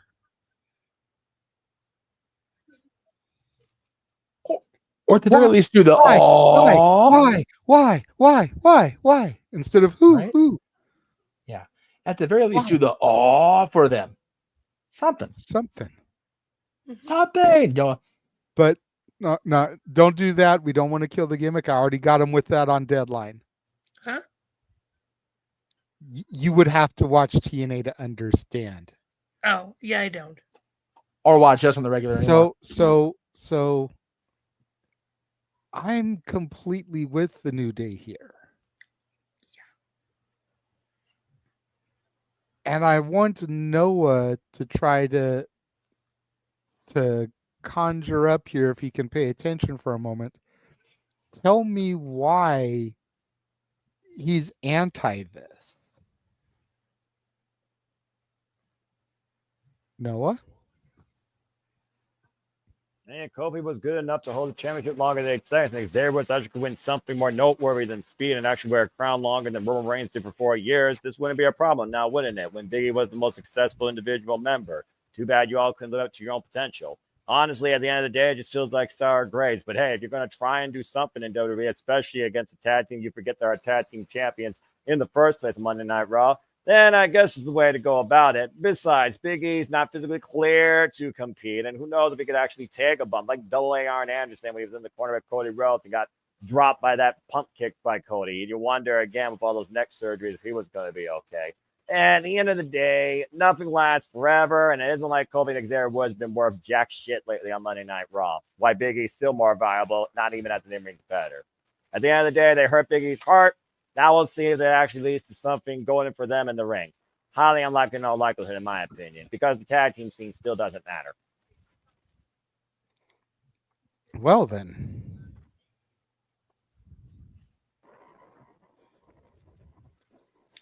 Okay, then. What I think is the funniest in all this is the reaction from Michin's Mia Yim's sister, Big E's girlfriend, who's been going at it with Kofi and Woods on social media. Lines for the work. You know, I mean, Go ahead, Josh. I didn't see that coming. Like, I wasn't home for Raw for that part. I was at a thing at the parish. Got home and like, oh, Big E's back. Oh, Kofi and Woods turned on Big E. The fuck? I'm like, oh, it makes perfect sense. What's the New Day? They've been holding themselves back because they've been waiting for E, and nothing's happened. E hasn't been there. He hasn't been there for any of their Mania matches. He could have at least done that. Like, he wasn't there when they had the chance to defeat the Usos to save their own title record from getting beaten by the Usos, which I still think was the wrong decision. Bite me. But, like, they were completely in the right. And this isn't the end of the New Day. It's just the end of Big E being in the New Day. So I think they're completely justified. When they realize the issue wasn't with each other, it's the fact that they were holding back themselves because they didn't have Big E. And I think and if the rumors from a certain LA newsletter match raider is to be believed. He's NorCal, not LA. Don't put him in LA. No. NorCal. Back your ass, man. Sorry, I don't Eat care your where ass. Shitstain lives, but he's California. That's bad enough, but he's NorCal. It's Yes, like thank a whole God. other world up there. Okay. Oh, that makes yeah. sense. That makes Yes. sense. So if It's like he is Cincinnati and to be believed Cleveland. What? So it's like Cincinnati and Cleveland. It's whole other worlds. That's accurate. Accurate, yeah. So Yes, it is. if he is to be believed, so take it with about a pound of salt. Odyssey Jones was originally supposed to come in and replace Big E before the whole and release. Right. I think what they could do, I was going to suggest before the results at deadline today. Yeah. Yes. Yeah, he already gave me That's- that in the no DQ chat earlier. That's tremendous. Now, again, now that Odyssey Jones is obviously off the table, what they should have done is, as one of two men. One is currently slated to become the next NXT champion at New Year's Evil. Because I'm sorry, that trick is gonna get whooped. Because Obafemi a beast, fight me. No, I'm not going to fight you. What I've been saying for a year and a half, boys. Bad motherfucker. Yeah. If they were gonna have Obafemi not just beat Trick and become an NXT champion and just call him up, I think they should have had him come out and be there. But I think what should happen is, now that the New Day are heels, give them the tag titles, have them beat Judgment Day, but have their new muscle in, Lord help me, I'm sorry, forgive me, Omos come out. No. I can't put Obafemi I can get with. I can't get with Omos. But it's not that same happy-go-lucky New Day anymore. It's a, I we know don't that. care, this is our day, we're going to kick ass, take names. I understand that, but Omos They will is be taken already less seriously with Omos. Yep. Omos is already a lost cause. Mhm. I hate it because I like Omos. And he's a nice dude. But just lost He's cause. even gotten the rub verbally on many occasions from Taker, of all people. Oh no, I know. It's just it needed to have happened before Underground ended and he was transitioned into the thing with AJ. Everything since then he's been No, he should. Honestly, even though even though I'm not a fan of him, he probably should have beaten Brock that year at Mania. well that was my thing. He has been in a tailspin since the program with Brock Lesnar, more so than anything else. Because he should have won that. And he didn't. So Omos I can't get with. Obafemi, we'll see what if they're both getting their title shot at New Year's Evil, then we'll see what happens on January 7th. Mm-hmm. Granted, I still think it's going to be Obafemi that wins that title. Granted, it is what it is, but I think the New Day needs some new muscle to come in. And absolutely, they need the tag titles because they haven't had the tag titles in years. Here's my only problem with your theory, Josh. Okay? And I'm not trying to shit on you. I actually like a lot of what you said, but here's the only problem with your theory. Number one, Judgment Day are heels. Doesn't matter. You would almost have to transition the title to a face team in order for it to get to the New Day. So now you're hot potatoing the tag titles. Unless you set up a multi-team something, TLC, whatever, gauntlet match for the titles, then you could maybe work your way around it. But traditional storytelling, which Hunter is a traditionalist, you would need to move the titles to a babyface team for the heel New Day to take them. That's problem number one. Problem number two is that I still believe, and I could be wrong, I still believe Obafemi is coming up to the main roster when they do the draft post-Mania. Yeah. Obafemi is too dominant of a performer to give him the NXT championship for 3 months. Yep.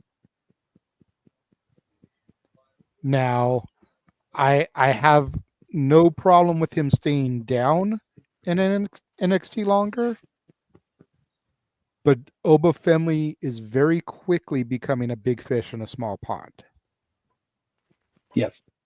You don't want him to be thrown to the sharks and gobbled up just yet, but come WrestleMania season when they tend to do the draft going into Backlash, that's usually draft season, and that's almost 6 months from now. By then, he will definitely be ready for the main roster. You don't want to give him that short of a run. You're going to make him look weak as opposed to keeping him strong. It would almost be better for him to challenge for the title at New Year's Evil, get screwed out of it, and then go up in the Netflix shuffle that's being going around right now. There you go. Have someone on the main roster cost him the shot. That way he's got an instant made program when he goes up to the main roster. I like that. May I respond to You may. your two? You may. The first one, you said the issue is heel versus heel. What's the world heavyweight title match for Saturday night's main event again? Okay, but yeah, Gunther and that's valid. Versus Balor, right? Yeah. The thing with Gunther though is while heel, he's still that cool heel that gets a pop from time to time because people respect him. Same with Balor. Yeah. People are so stoked at the fact that Balor is finally getting pushed to the title after his 24-hour inaugural Universal Championship reign. People are kind of getting behind it. So while, yes, they are heels, they're kind of those cool heels, like the NWO were, like Evolution was, like the Horsemen were. The heels that people can kind of get behind and cheer for, even though they're heels. Tiffany Stratton is a fucking heel. It doesn't stop her from getting a reaction like crazy every time she comes out. And I firmly believe, Jay, that Kofi and Woodsy do not want to be cool heels. They want to be bad. They want to be bad. Yeah. And I can't remember the last time Tiffany Stratton got booed on her entrance. Yeah. So then that would still negate your point because New Day versus Judgment Day, again, they're facing Balor, the cool heel. So I would still get Judgment Day cheered. In response to your second objection, if I may, before Jeff responds to my answer, my thought with Obafemi was that was only going to be if they were going to call him up instead of giving him the NXT title shot. Mm-hmm. Now that we know that's happening, there's no need to have Obafemi right now with that. It should, if Obafemi is going to get called up as the New Day's muscle, it should have happened at the anniversary show. Same for if it was Omos or anyone else. They should have just brought whoever out to replace Big E, or it should happen during either their next match or their title match, because you know they're going to be first in line for the tag title shot now. It's also still not out of the realm of possibility for it to happen. If you follow the story of this last week, Obafemi wasn't even in Iron Survivor going into the week. He was a last-minute replacement thrown in earlier today. Yes. Right? Because somebody else got attacked on NXT Tuesday.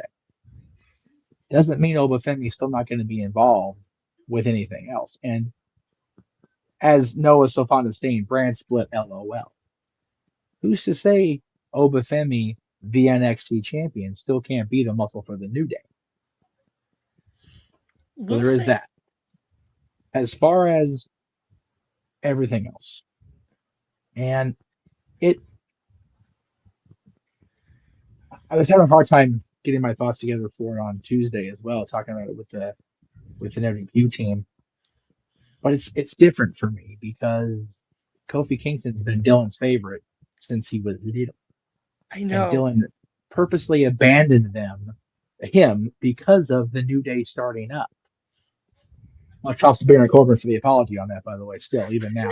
God bless Baron Corbin, because even he got that. And wherever Corbin ends up in his life, stand up, dude. Love that guy forever now after our conversation at Mania this year, or last year. But yeah, the New Day, Kofi as a true heel is going to be interesting. Mm-hmm. We've never seen that out of him before. Yes, the New Day were heels technically, but they were goofy, haha heels. They were out there dancing and promoting Bootios and getting Stone Cold Stunnered and whatever. Kofi's been in this company since before Dylan was born. He's been there a long time. Creed's been wrestling a long time. He was TNA Tag Team Champion before Hogan even got a whiff of that Orlando studio air. He been around a long time too. So these guys needed a kick in the ass, a shot in the arm. And if it meant verbally dropping Big E, I'm here for it because I respect and love both those guys so much. They needed something. This is hopefully going to be that something for them, especially Kofi Kingston. I need, and honestly, I know the whole basis for the frustration was Woods has never been world champion. They both felt abandoned. They both felt overshadowed by Big E's injury. I don't need to see either one of them be singles champion anymore. Tag team champion, the out of them right now. The only problem is it has to be on Raw for me. Can't be on SmackDown. I love what they're doing with SmackDown right now. I know JJ wasn't a fan of the celebration last night for the new tag team champions, but I'm happy Johnny Tommaso got it back. You know what?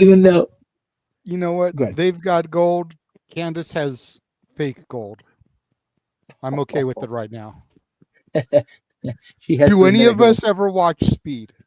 I rest my case, Your Honor. Occasionally. I actually do every week. But that's just me. Hey, you know what? Suck it. Yeah, whatever. It's not even suck it. I'm gonna be forever up his ass about Joey. He's gonna be fit my ass about Candace. It is what the fuck it is at this point. There's still the baddest ass tag team in PWG. I'll die on that horse because only them two can go through guerrilla warfare and have her end up being the one most fucked up. Her and Joey are both badasses for that. Like, if for nothing else, I will always be on Joey's case, but goddamn, them two was crazy. Anyway, but I like that they're the champions. I like that the Machine Guns are in the mix and they were just champions. I like the tag team variety on SmackDown. The Judgment Day, you mentioned them defending the titles. They need to drop this out like about Abbott. I am so over McFunko popping his big ass head and freaking Valor. And I said what the fuck I said. You leave JD alone. I shall not, because he's Judgment Day just needs to split in general now. No, JJ. The weight of JD's head is dragging Finn down with him. Is what's happening. His head is it's larger than my head, which is something, because proportionally it's a disaster. They need to drop those titles, and Finn needs to do his own thing. I think Josh is right. At this point, the Judgment Day's purpose is no longer valid. It was supposed to be Edge helping the young guys come up. Those guys, even the staleness of what's going on, they're still over like Rover. There's a question in the super chat that pertains to them being as over as they are. We'll get to that in a second. So I am totally okay with them splitting up. But the New Day needs to be the tag team champions on Raw just to justify what the hell they just did. Is the point I was gearing toward. So I am all for it. Am I a little sad? Of course I am, because much like a lot of things in my wrestling childhood this year have died, Dylan's childhood has now been completely stumped on. So Speaking of, I'm not kidding. When I first saw that the New Day turned heel, my first thought was, okay, someone's trolling me. Like, this is a troll job that comes through. I'm like, oh no. And one of my first thoughts, JJ, was, oh no, Dylan. Now, you know what? Dylan is such a... Was Dylan and you. Like, the only thing I could think of was you just holding Dylan like, I'm so sorry. because of the Kofi turning heel. I'm like, oh, The crazy thing is that Dylan's at the age where he'd probably look at Kofi turn heel and be like, "It's about time, motherfucker." almost word for word. Do I You know know my what? nephew or do I You know know, my no, nephew? no. The thing is, he's been so disconnected for so long that now that he's allowed to watch, he's just kind of whatever. We did get to watch Kofi winning the title together, which was fucking wonderful. But that was 5 years ago, y'all. It really Mhm. was. The Big East championship win was during pandemic. Like, okay. Much like the staleness of Bailey. Sorry, CJ. What have y'all done for me lately? Mhm. Like I said, I legit thought because of how much you have talked about Dylan's favorite being Kofi, and he's been one of my favorites. One of my first thoughts was exactly, oh, Dylan. So I got it spoiled for me out here on the West Coast. So I went in there. I'm like, hey, just a heads up, this is going down. He goes, all right, I'll watch. I'll watch. I'll pull a Foster and watch it on the clip later. I'm like, okay, fair enough. Dad and I watched it together. That was rough because Dad didn't know it was coming. He's like, what the fuck, man? I'm like, I know this is rough. Yeah. Anyway, You can tell Dylan I said that too, by the way. when he comes back at the end of the seventh, end of next week, end of next week, right before we come up to Victorville. Yeah, like 4 days here. Really quickly, Noah, since I know you watched Collision, check out this picture Mina just posted. God damn. Hey, Emiya Sakura made her work. We'll see if Mariah May makes Mina Shirakawa work this Wednesday on Winter is Coming. That's what Stardom and Joshi Pro Wrestling is. Again, damn good match tonight on Collision. I cannot wait for Wednesday. Mariah May and Mina Shirakawa, a sisterhood fallen on betrayal and jealousy and envy. Someone's going to get fucked up, and I can't wait to call it. She said, no matter how many wounds I bear, I'm the one who stands tall in the ring in the end. That's my way of fighting. Yeah, I love that. Damn right. Strongest spirits. Like Mayu Watani and the war she had with Momo Watanabe at the historic crossover. Now Asume awaits January 4th. The IWGP Women's Championship being defended at Wrestle Kingdom. Cannot wait for the freaking start of the new year. Wrestle Kingdom week. Let's freaking go. I just saw the comment in the private chat from Josh. Go ahead, good sir. Want to say thank you to Jeff for the surprise message today. I should have waited a little bit longer. I didn't know when I should have watched the YouTube first till the intro was done and then popped in, but I didn't realize the intro was that long. So is it not good now though? Right? Oh yeah, it's funny. I like it. Well done to James. You can tell. No. James didn't do that. I did. Oh, well. The whole thing. See, this is how long I've been gone, which I will admit I have actually been enjoying my break and getting to relax a bit. Well, I did I'm it here because now. James was so balls deep in doing his uncle's documentary that he couldn't put together an intro. So I went back. Granted, there was only like 4 or 5 episodes at that point, but I went back, watched every episode that we had done of Saturday Shenanigans, and put the clips together. I was going to use a different beat at first, which is why the Noah, what the hell is this music, worked at first, because it was more of a hip-hop beat. Kind of lost the haha when I switched the songs, but still, like. Well, it doesn't though, because he's watching the intro, like freaking all my clips before, and what the fuck is this? It's perfect.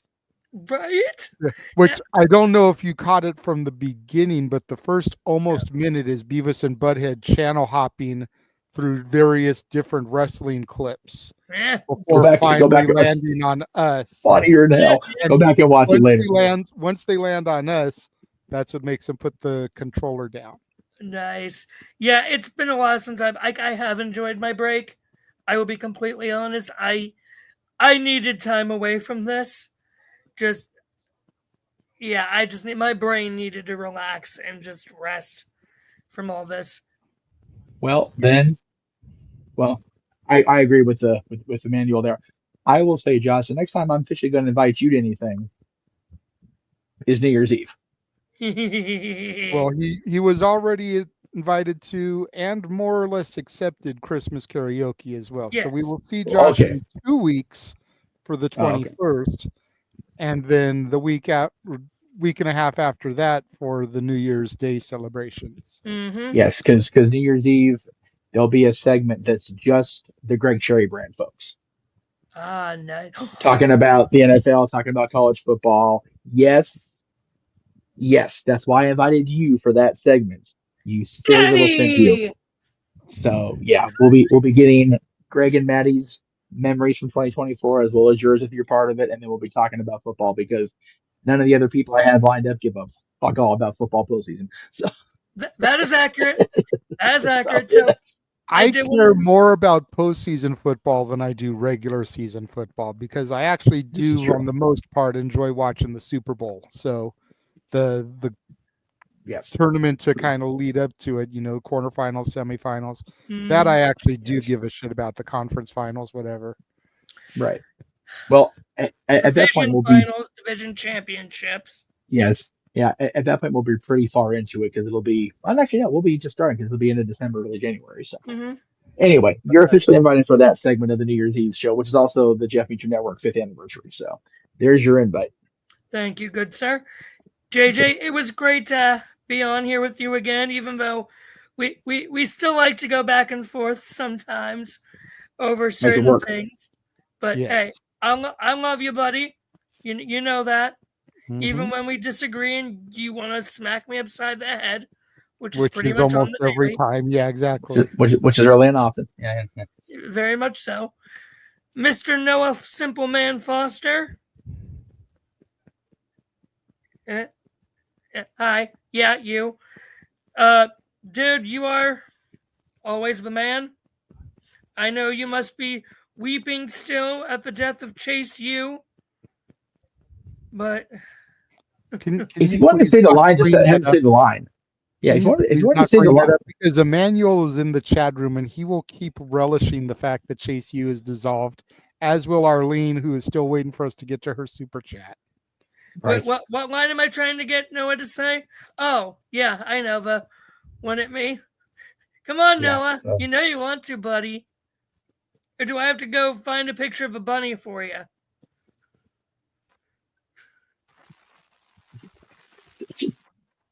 Not even here. It's all good. Okay. He's no I didn't do selling that, you but- worse than freaking Hulk Hogan, Shawn Michaels. No, wait, that was Probably. overselling. That was overselling. Yeah. Well, I was selling his Hogan on Vader of the Powerbomb. well, in the words of the late Iron Sheik, baby, fuck the jabroni Hulk Hogan. And just remember, Josh, I get my news from reliable sources like Zoltar.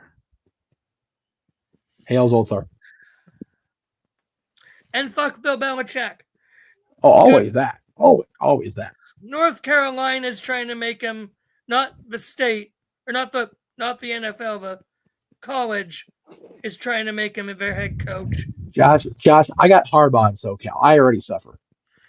My sympathies. Yeah. Hey, we still have to Fuck do everything. the other Harbaugh. Where can All right. people find you so you can go memes and then we will see you in 2 weeks? Oh, you guys can find me on the Twitter because I still refuse to call it X at Walking Hymnal. I don't really write for No DQ anymore. David Diaz has really taken that over, and he's done And amazing. he's doing a good job. work. Yes. Yeah, very well done. So I have not even felt the urge to write anymore. I just enjoy chilling and doing the prediction league when I remember because I completely forgot to submit my Survivor Series predictions. Boy, I'm stupid. Hey, I did my NXT ones and I almost got a perfect score. Dang it, Stephanie. But because I predicted Obafemi. So basically just on the Twitter. And who knows, maybe you might see me here some more going. Maybe. We'll see. Depends how much JJ can put up with me. Stay good night, Josh. Night. Love you guys. And if you want to donate, PayPal's right here. I'm broke. I need Christmas money. Love you guys. We all do. Yes. See ya. Later, Josh. And then now there we were are a 3. trio. Yes, we are a trio. Well, I will say UFC 310 is on the main event, so hopefully it won't go all 5 rounds, turn into an Iron Survivor match, 25 minutes. And there you go. Yeah, I'm not mad it was a slow news week, but it's the news is about. I mean, it wasn't really slow. Jesse Ventura is going to be on Saturday's main event, which was all but confirmed already, but it's still cool that we're going to get Jesse. I hope you're right that Hogan's there. I know people are still not even really divided about Hogan anymore. It's pretty one-sided at this point when it comes to the Hulkster, but I still want to see him. Same. I'm not Hogan's biggest fan, but when it comes to things like Saturday night's main event, I'm down to see him for the nostalgia factor. You figure all the guys from that period of time. Sheik's gone. Volkov, I think, is passed or just not around anymore. Bob Orton rarely appears. Mr. T's, Mr. T. Pipe Roddy's gone. Orndorff's gone. So yeah, it's one of those. I'm happy for as much nostalgia I can get. I will say I meant to message you because I knew it was coming up and it just with everything going on over here I completely neglected to do it. I would have liked to have been on a retro call with the two of you for the Trish Lita match because that celebrated 20 years this week and I thought that was really cool. They really, at least the girls did, and WWE did on I think it was Friday. They really showcased the fact that it was 20 years since the first women's main event in Raw history and happened to be our two favorites. So that was a pretty cool moment. And they had a show either last night or today, like a little convention appearance type deal, and they did a panel on that with the two of them together. So again, congrats to Trish and Lita. It's such a cool thing. But yeah, other than the build towards Saturday's main event, it's been a pretty chill news weekend. It's not necessarily a bad thing because there wasn't really bad news coming out of anywhere, which is nice. Yeah. They did have the sometimes no news is good news. Yeah. I mean, God, I say poor like it's not his own damn fault, but somebody asked Tony about Bischoff. And he just I don't care what he says. It's like, yeah, you do. Yeah, you do. You do. Just stop. No, just no comment. No. Apparently, Walter is watching us. He just pointed in the chat that it's the second round of the main event.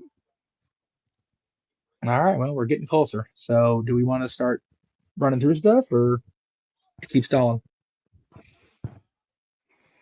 I'm good with either way. Oh, Arlene Super Chat, sir. Yes, we did have another super chat from Arlene. Ding, ding, ding. Sorry it took so long to get to that, sweetheart. You know how it is around here, though. We like to finish up the topics at hand. Yes. She asked, what do we think about Dom getting the number 1 in athletes under 30 and starting to get cheered as well? He deserves it. Yeah. Yeah. And the big thing is 2 years ago, before he joined Judgment Day, when he was still tag teaming with his dad, did we ever think we'd be saying that? No. At that point he was still greener than goose shit. He was greener than this freaking highlight on this chat. Yeah. It's like I feel like Dom has been the true breakout of the Judgment Day. Yeah, I agree. You had Priest, but he had kind of already made a bit of a name for himself. He had been singles champion. Yeah. You had Rhea, who had NXT championships. I don't know if she had really had anything on the main roster yet at that point. Maybe a tag run. I don't think so. So while they definitely benefited from being under Edge's tutelage, Dom and that heel turn at Clash at the Castle, the inaugural one, Yep. That really was the spark. Yes. To set Dom on this path that he has been on, and he's just killed it at every twist and turn. Yeah, he is not trajectory down yet. No. I was telling Jordan, Cece's oldest in the house, the other night during Raw. No. The moment when I really changed my opinion on Dom, and it might have been kind of changing prior to this, but the point where I really changed my opinion on Dom was he was in Randy Orton's first match back after injury, and he fought Punk twice on the holiday tour last year. Punk's first matches after returning to the company. Yeah. WWE thought he was a good enough worker to give Randy Orton and CM Punk their first matches back. And yes, I'll give you, Dom was part of War Games. Randy was on the other team in War Games. It wasn't exactly one-on-one competition. He was still in the ring with him. Yep.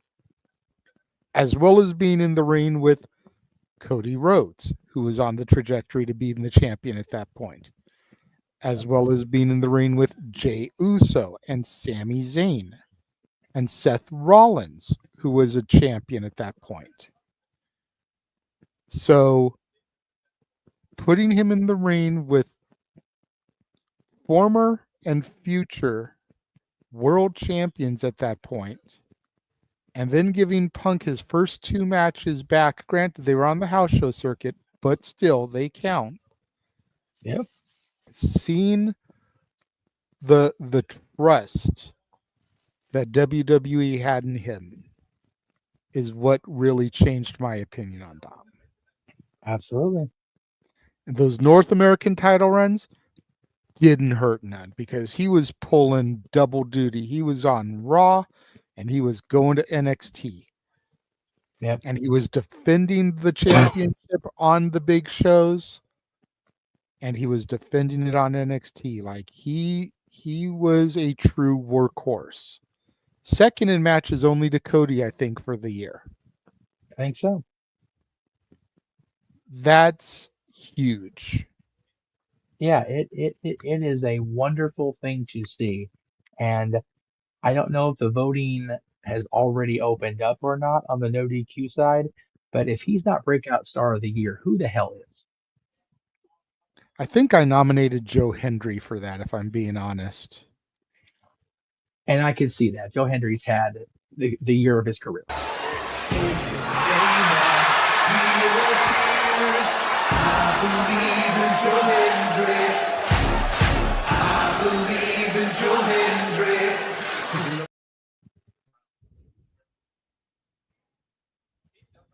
Funniest part about that, Spotify does their Wrapped every year, you know.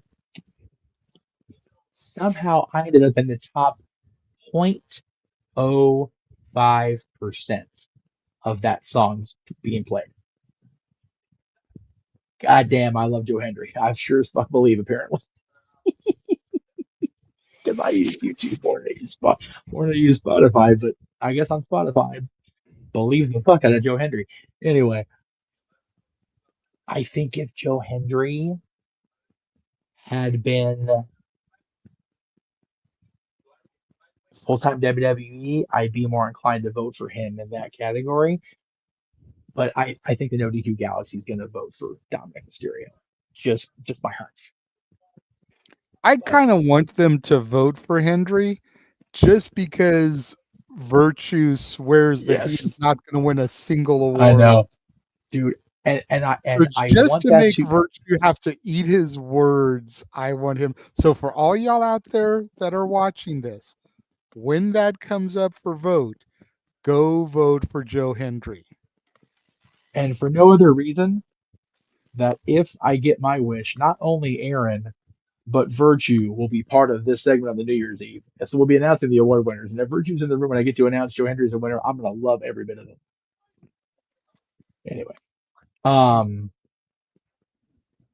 yeah, I got to have Noah on for that part too. I mean, he helped do the announcements with predictions. Rip, so Absolutely, yeah, and I was supposed to be part of that. I had no voice after Shenanigans last week. I had to work. I was done. If I didn't have to work, then I would have done it. But I came home and I immediately put it on to watch it back. You know what? Emmanuel makes a great point in the chat room. Tiffany Stratton also deserves that award. She's had a banger year too. She does. But yeah, Dom being the top under 30, I think is wonderful. Sucks for Max, but Max has had an up and down year. He hasn't had like the year like he had last year. So, he's been gone for more than half of this year. So he wasn't going to get the top spot. Now, MJF the character should bitch about it. But, Max the person, it's like, well, yeah, that's justifiable. He's not the top wrestler under 30 anymore. He hasn't been active for more than half of this year as far as in the ring on AW television. So I did see the PayPal from. So I got one from anyway, one from Marlene. So I have one from each. So look at you, fancy! I only got a super chat from Marlene. Looks like Emmanuel's got to get caught up. And Noah, you might want to check your PayPal because Emmanuel said that he PayPal'd you. I wonder if Noah turned his earphones off. Noah? That's a fair shout because he didn't respond when Joe Hendry's music hit. He hadn't even moved.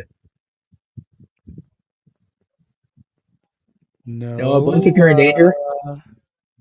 No. No. No. Oh, he moved. Oh, there we go. He moved. There we go. There we go. Hello? Hello from the other side. He's checking his PayPal. That's why he's on the phone. Okay. I'll read mine up while you're doing that. So Emmanuel wants to know my thoughts on a potential Shield 2.0 with Rollins, Owens, and Drew trying to stop Reigns if Rock doesn't wrestle in 2025. That is a hell of a question for a donation. So thank you. Read it one more time.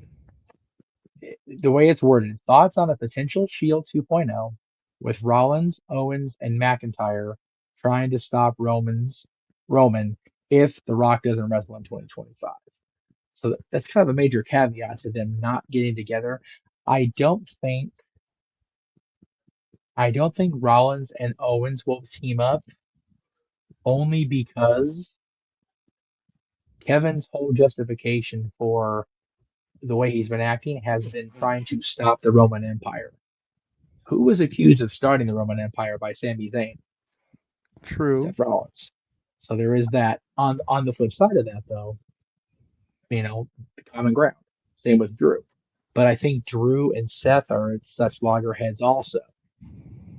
But then again, Drew attacked Jay after their match. So it's feasible. I am of the same mindset as Virtue when it comes to The Rock, however. Yes, he makes a fuck ton of money every time he goes in front of a camera. Yes, he's making the live action Moana right now. But I don't think it's the $31 million is below that number that he makes every time he goes out. TKO is paying this boy bank. Okay. If Rock goes, I'll be back in a couple of weeks. I'm gonna go do the WWE thing. He's gonna do the WWE thing. And they wouldn't have put all this equity in Rock and Roman if they weren't gonna pull the fucking trigger. Even if it is waiting until next year. I am like with Virtue at this point. I need B Rock and Cody. I need that badly. So I don't think The Rock won't wrestle this year, but I do like the idea of putting those three together. Just not as the Shield. That's fair. I concur. The Shield was great as they were.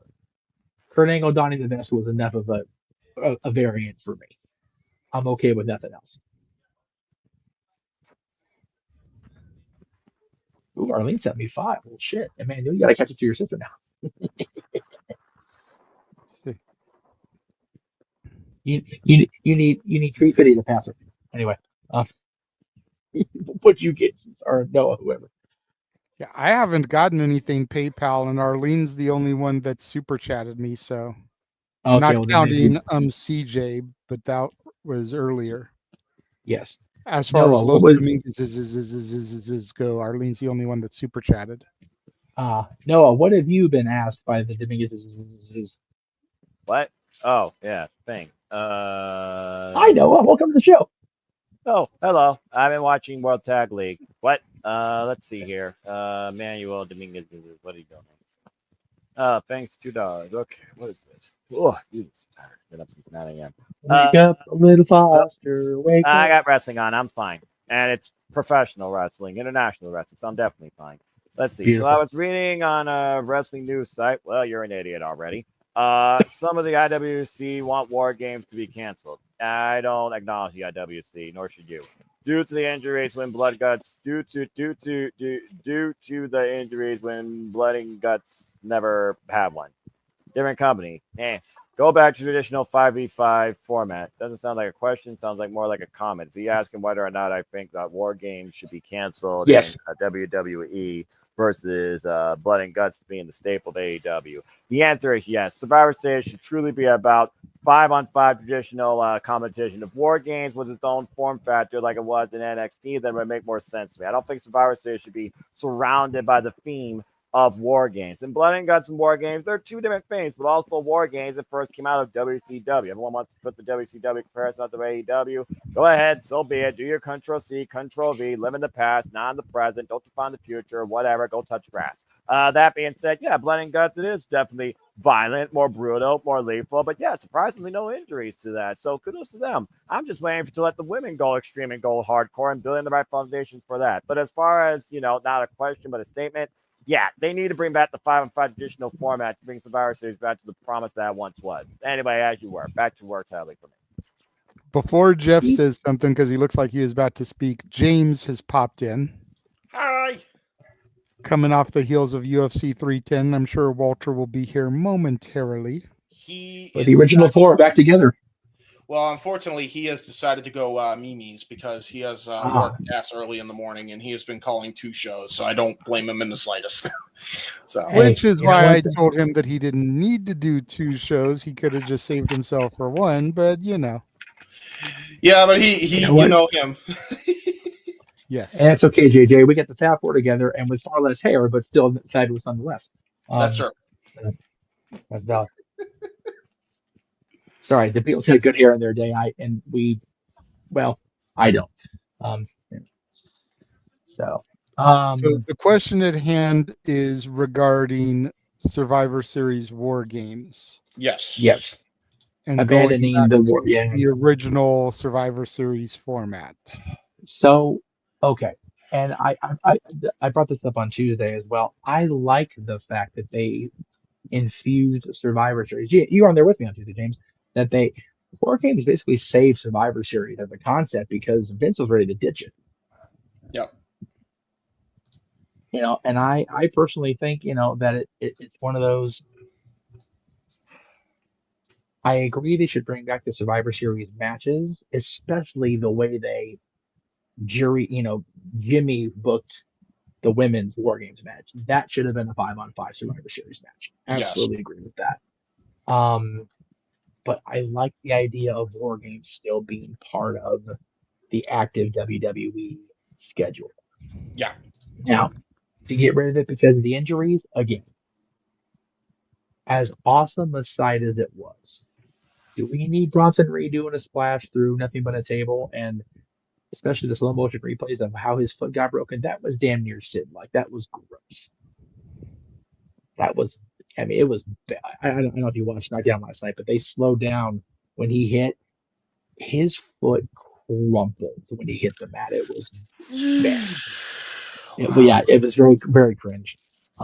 Jimmy Uso's toe. Sid Vicious style cringe, or not what he just said, it didn't go sideways, but you could definitely see it. Like it's very much like watching when Sabu's neck got broken, and like you see him like just kind of fold into himself. Like it spiked the canvas. Oh no. Yeah. Bronson's going to be out a long time. His ankle got destroyed. It was bad. That's Jimmy Uso's foot getting broken or toe getting broken. That was a fluke thing. But again, when you're coming off the cage like that, especially that high cage, and you're going, You don't want a belly flop because then you just knock the shit out of yourself. But if you land in either way, you're breaking something, especially if not high end, especially big guys. Jim Uso's not a small man either. And then, Thomas' injuries are necessary. Punk just beat the guy in with the toolbox. That's I mean, yeah, but he probably was also the one asking for it because he's crazy, some bitch. To be fair, he is Tama Tonga. So, I mean, no, Tama's okay. It's Tongaloa. It's Tongaloa. Sorry, Tongaloa. Both Sorry. of them are crazier. Yeah, they're both crazy. So I don't agree with taking the War Games match out. I do agree with, okay, let's scale back a little bit on the crazy spots because people are getting hurt, and now we've got one person on each side of this Bloodline storyline out. The word used was indefinitely, and neither one of them are near as well. Tearing a bicep and having surgery right away is a pretty significant injury, and as Dave Batista about torn biceps, he's out for 9 months. Roughly. And yet here over on the women's side, you've got Io Sky doing a moonsault blindfolded with the trash can over her. She's perfect.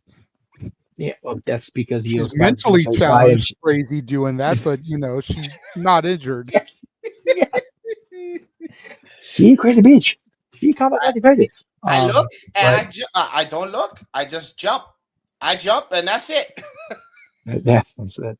Yeah, we got freaking Io jumping off the cage. We got Mina freaking having her chest lit up like William Regal style.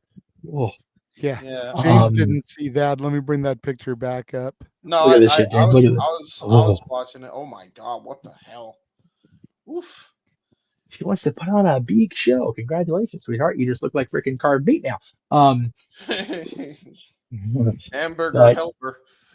Hamburger did not help her in that case. It didn't hurt her. No. Hamburger helper. Man, I keep more games. Just dial it down. It's 2024. Yes, the high spots are great, but if there's any indicator you need, high spots alone do not make a great show, right, AEW? So just dial it back a smidge and you're good to go. I know you'll dial back War Games. You can in 2024. It'll be okay. Yeah. Let Survivor Series go back to being Survivor Series and use War Games like the Hell in a Cell. Yeah. Use it very one match.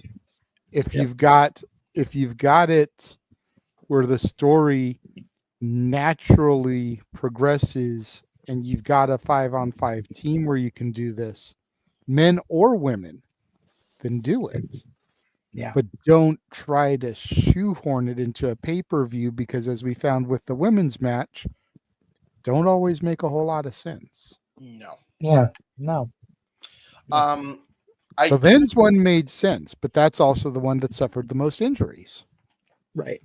I think you offered an idea, JJ, because I remember you mentioned something similar to this. That if they are insistent on keeping the whole War Games like in Survivor Series, I think they should kind of spice it up with other match stipulations that include survival.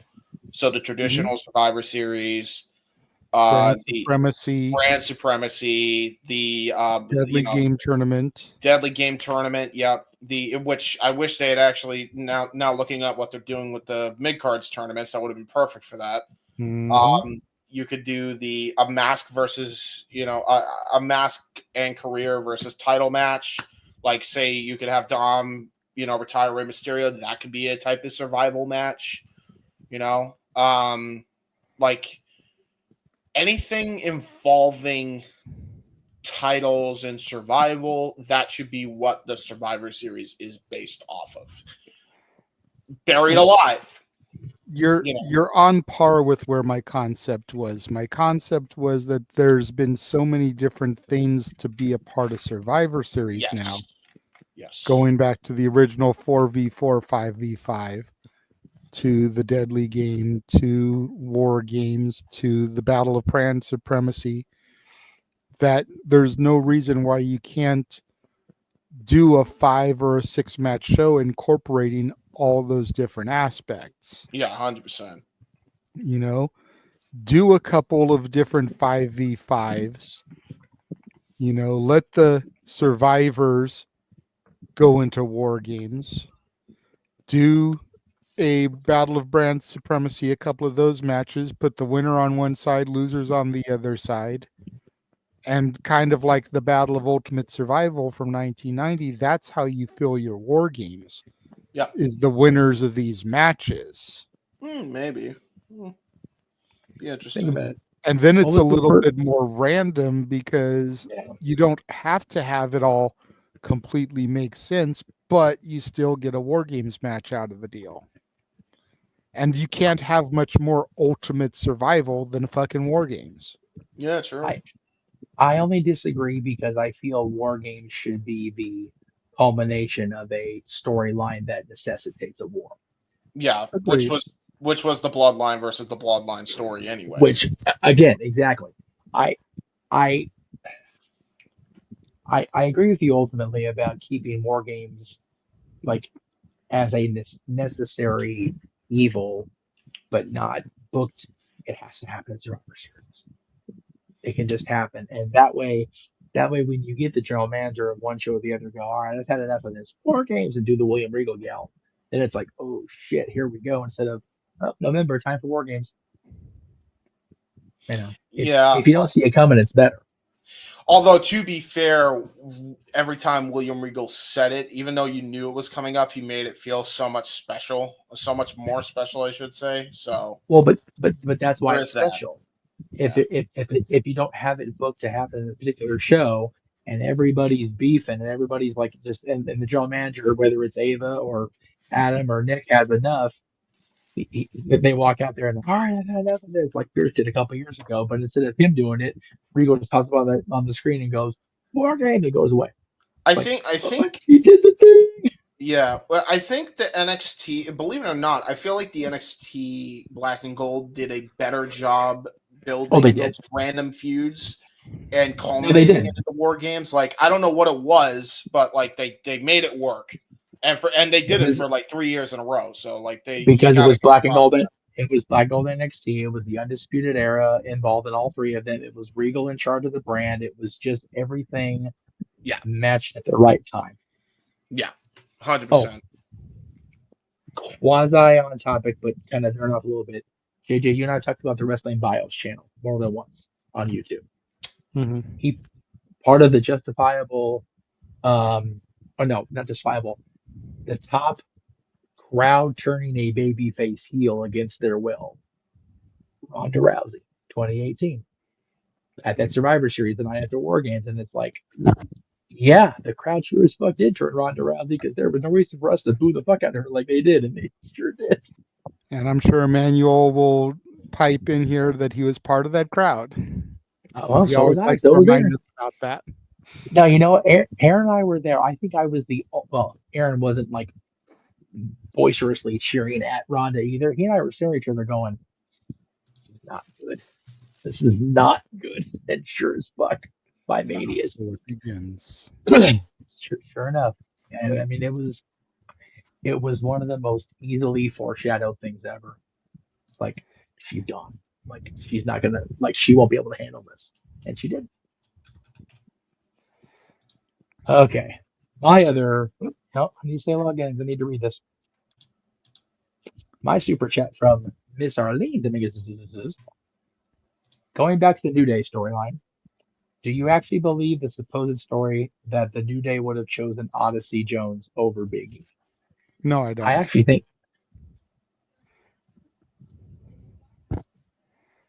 if they had seen it through, no. Only because the way they did this on Monday was justified because of Big E's prolonged absence. Yeah. At the time they had Odyssey, if you believe the penciling in rumors, when they had Odyssey penciled in, Big E's future was still so unclear at that point. Yeah. So it wouldn't have worked to try to pull it off then. The reasoning that Kofi had and Big E that Xavier had, like you said, JJ, all these appearances, all these panels, all these guest, interviews or whatever. Why couldn't he be there for his boys? Yeah. My father has reminded me constantly, especially in this year. You know this, JJ, because of all the struggles over here. Everything in this world happens for a reason. Everything plays out the way it should play out. You just gotta let go, and sometimes let go and let God. Yeah. Let it The cook. the New Day's heel turn is a great example of that. If they'd done that earlier this year, it would have been like, the fuck, you guys are assholes. We don't even know yet. But this moment, it beautiful. Yeah. Beautiful. I think it would have gone in the direction of a tag match too. But I think Odyssey would have actually been on the side of Big E. This is just me speculating, but that's how I think it would have gone. Because I think Odyssey would have been pissed at, Woods and Kofi. I still think they do everything the same that they did on Raw. But I think Odyssey would have sided with Big E and felt sympathy for him, and that would have set up a tag team match at Mania. Little New Day Civil War. I think that's how but again, I think, and I'm speculating, Arlene, so you can clarify in the chat room. I think that just the fact that Odyssey was going to be the replacement because they were unsure of Big E being cleared, nothing to do with Big E being in the match or not. Just if, as we know, Sure. Big E is not going to be cleared.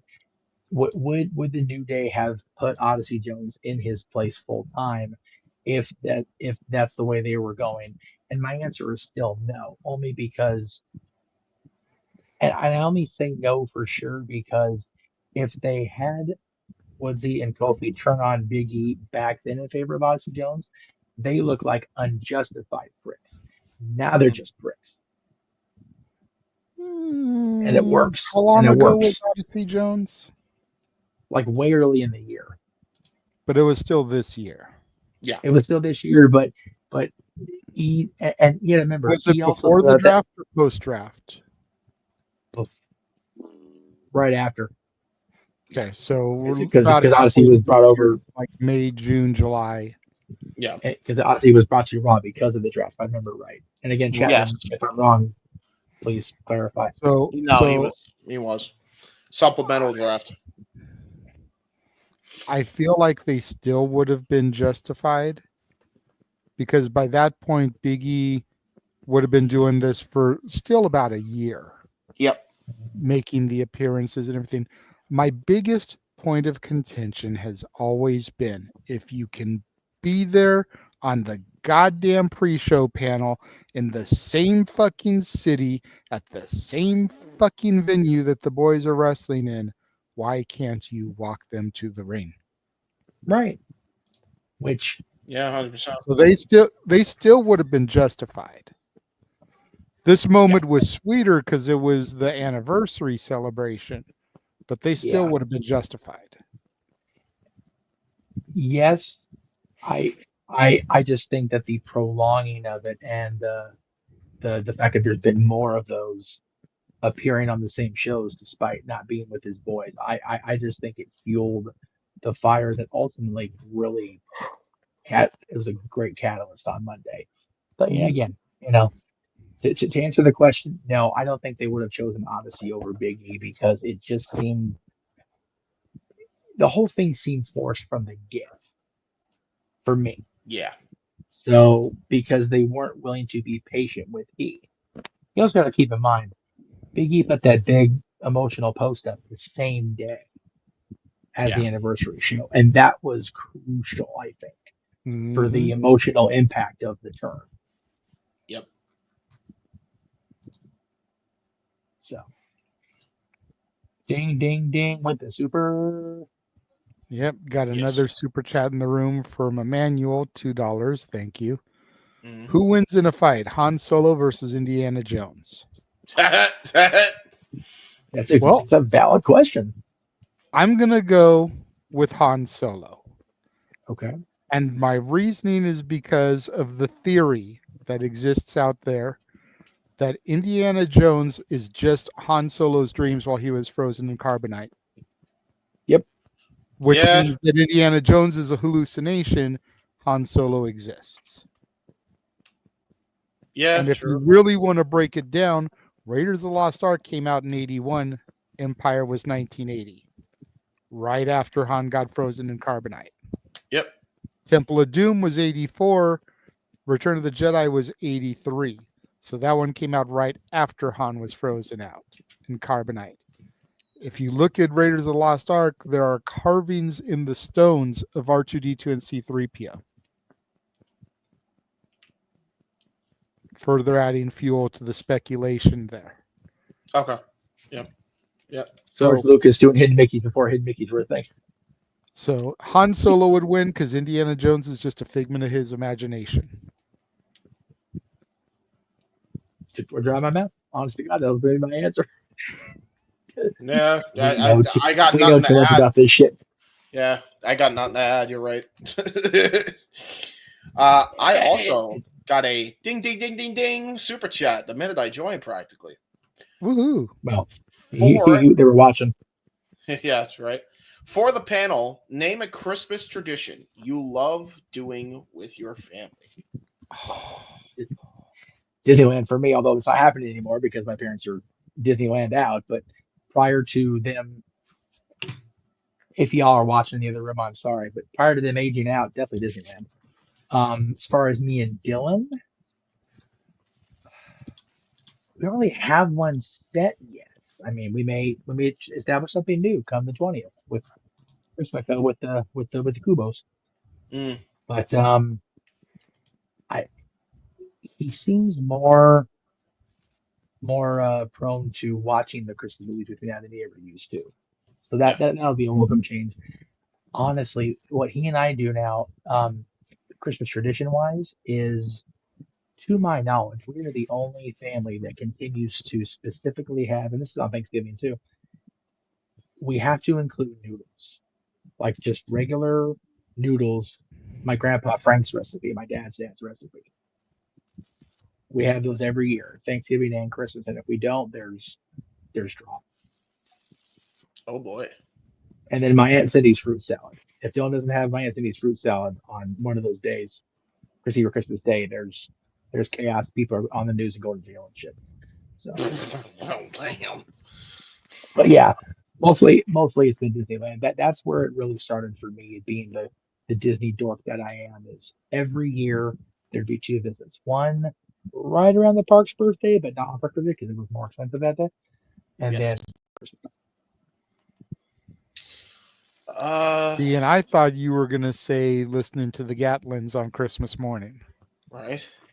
You know what? That is very this house centered. I completely blew over that because I'm a Disney for dork. years and years and years, damn near the entire 20 years of our knowing each other, I have heard about how they cannot listen to jack shit diddly fuck anything else on Christmas morning until they get through the Gatlin Brothers Christmas album. Yep. And back in our younger days, Sonny, when Mr. Jeff would burn a Christmas CD, it would be the Gatlin Christmas album and then everything else that fit on the disc. Because his mom had to hear that first. Yes, and now, thanks to the age we live in, I now cast the Gatlin album on YouTube from this phone to our new multimedia player. I have a Christmas question for everybody once we're done running this around the table. Okay. Well, go ahead, James. It was your question that you were asked. Go ahead and repeat it one more time just so I can hear the exact wording and then give your answer. It is for the panel. Name a Christmas tradition you love doing with your family. By the way, Noah, that means you too, so be ready after me. Here's the question. I also sent him a message just in case he's paying attention to TV. He is, but he's also hearing us. That's probably fair. For me, okay, so there's many traditions. Excuse me, traditions. Christmas traditions. You just traditions. Christmas. I like that. Christmas. I like that. Christmas. My favorite Christmas on Christmas. You've been watching The Rizzler too much. Stop that, Jeff. Please. Try to keep it to 1 or 2, though, James, just so that we don't all repeat each other. Okay, so I'll only. Okay, so my favorite thing is Jeopardy, Christmas Jeopardy. We always play Jeopardy. Okay. Yeah, I like that. Yeah, we play Jeopardy at our at my grandma's house. We always do. I'm looking forward to that again this year.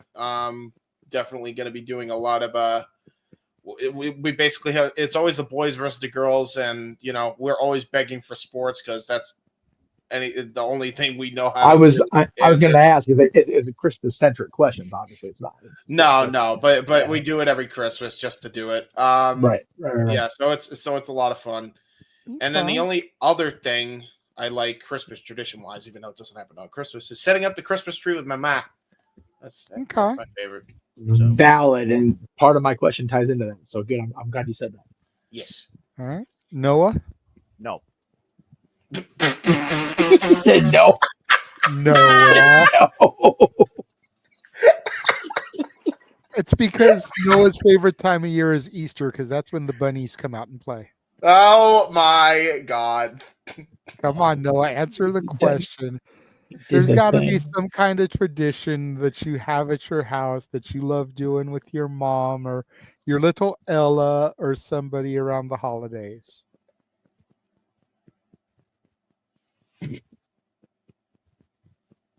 Get up, see them, they leave, go back to sleep. Noah's like me really this going to year. be that guy tonight. He's choosing chaos. He's like me the other day when I started trolling people online. Yeah, you did. Yeah, you did, dude. You were not fucking around the other day. Join the club, buddy. I got a front row ticket now. Well, you motherfucker, you fucking got me in some shit I need to get involved with. Yeah, I know. Right. I apologize. I'm sorry. I'm sorry. Yeah, you my problem was getting the information wrong. I'm sorry I got the info wrong. That was my bad.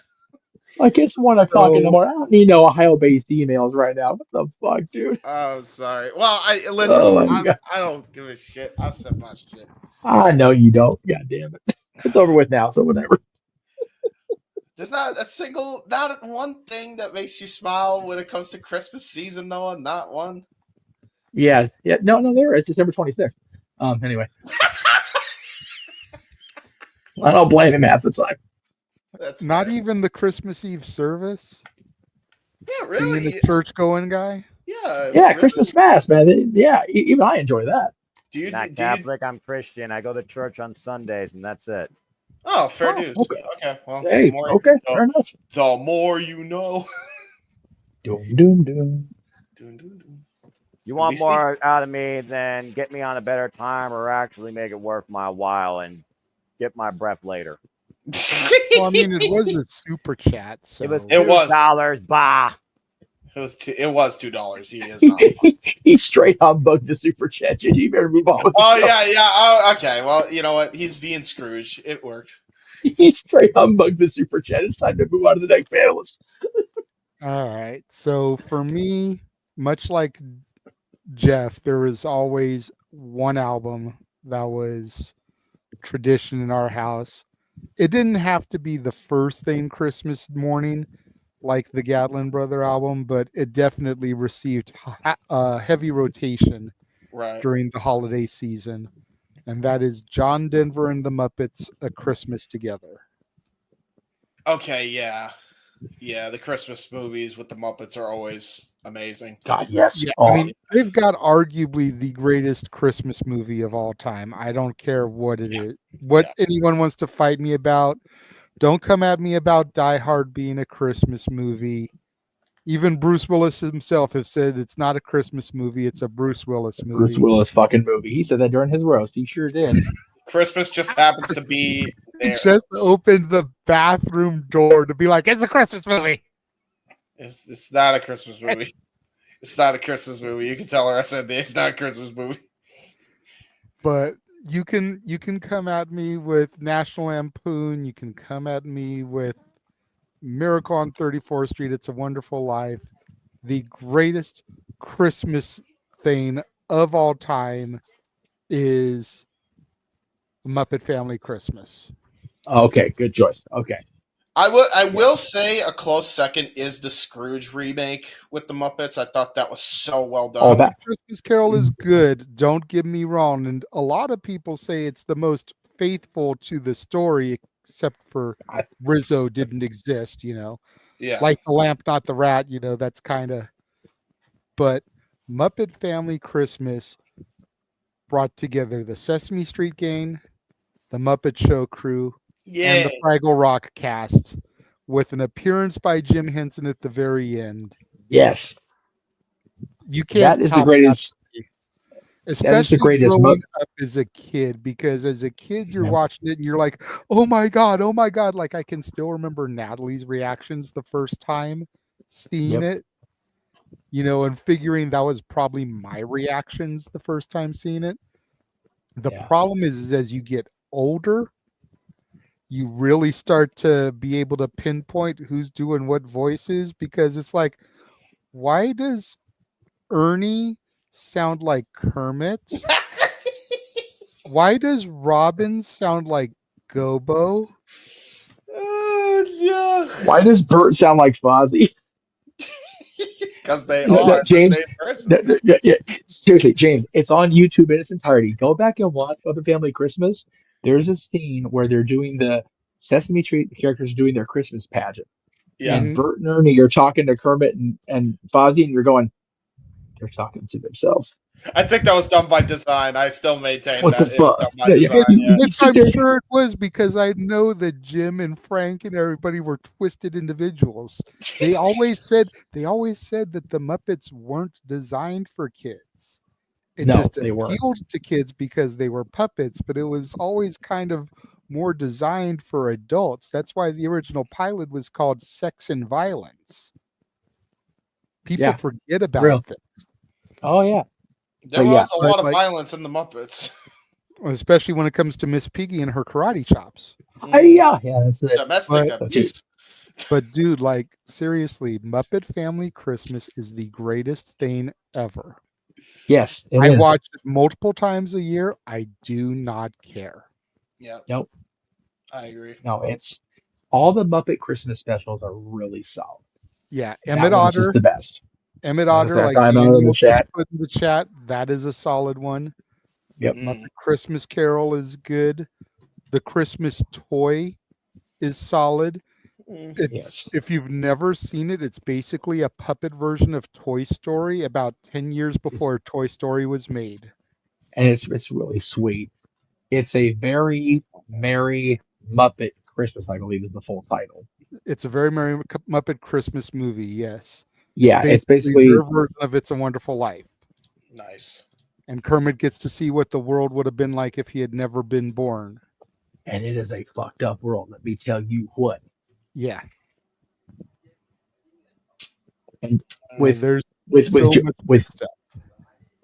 Cusack as the villain. But the problem with that one is, if you watch the Muppet movie that came out in 2013, 11, and you hadn't already watched that one yet, and then you go back and watch it, you go, with both the plot. Yeah, because it's basically the same plot. Yeah, but the It's a Wonderful Life twist is perfect for Christmas. So yeah. Anyway, but so that's, my question. That's one. Hold on. So that's one for me. Yes.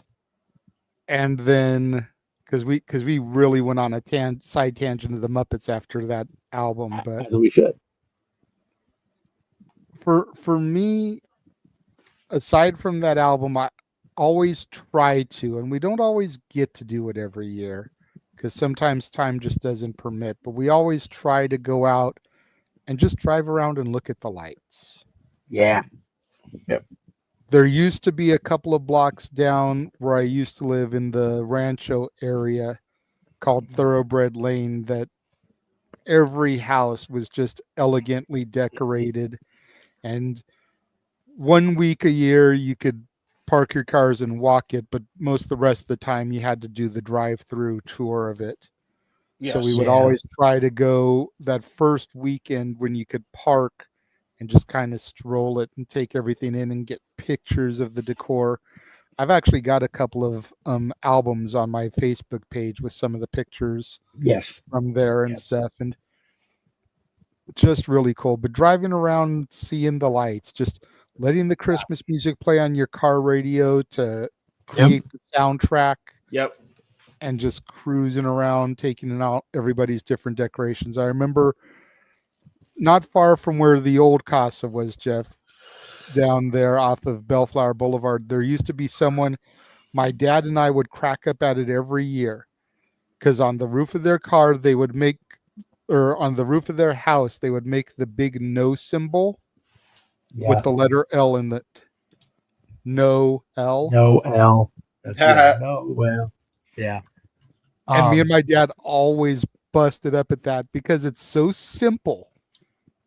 But you get what they're saying. No L. Yep. No, no L. L. So yes. I had one guy. We do the same thing you do, JJ. We love looking at the lights. We had one amazing display in a neighborhood in Braintree where we're at, right? And then there was a neighbor, and they had this fancy ass display, and he just had one sign in Christmas lights that spelled the word "ditto" and pointed directly at the setup. It was the best. Shit like that. Yep. Shit like that I always find hilarious because they don't take it too seriously. They're having fun with it. Yeah. There's another house. There's another house that used to be not far from where I lived down the hill, and they did the whole like synchronizing the lights to music thing. Like you could pull up, turn your radio station to a certain station, and they would be broadcasting the music through your car, and the lights and everything would. Yeah, I love They that. did it for both Yeah, Halloween and Christmas. Ooh, okay. My favorite things to see on YouTube are when they do it with the Trans-Siberian Orchestra. It's fantastic. Yes. Okay. People that line their shit up to the TSO, dude, they get my applause every time. They get mad respect because that shit's hard to do. It's so hard. I always thought it was CGI every time. No. So with the driving thing, before I get to my question, before we get to probably into the super chat, Yes. the driving thing, we did that when I was really little, but once my parents kind of stopped doing that, ironically enough, Aaron and his mom, because when Aaron still lived up here, or even when he stopped, we have a winter wonderland, like a whole street over on the other side of San Clarita that just does the same thing. And the four of us, myself, Aaron, his mom, and Dylan, would drive over there, park way the fuck up the street because you couldn't drive. It's too many people. Yeah. And we would walk through. A lot of pictures on my Facebook and social media from Christmas time are Aaron taking pictures, or his mom taking pictures, or whoever, or all four of us posing.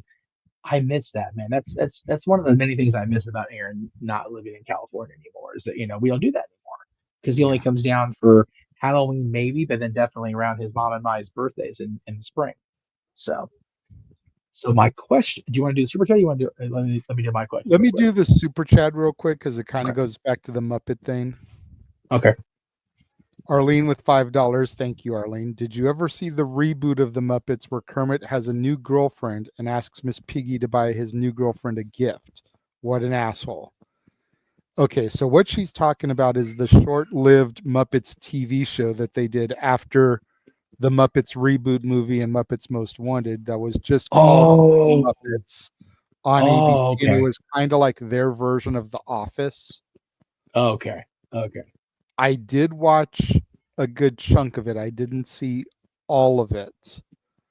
I don't think I ever saw this episode, but the entire season of the series, it only lasted one season, is on Disney Plus.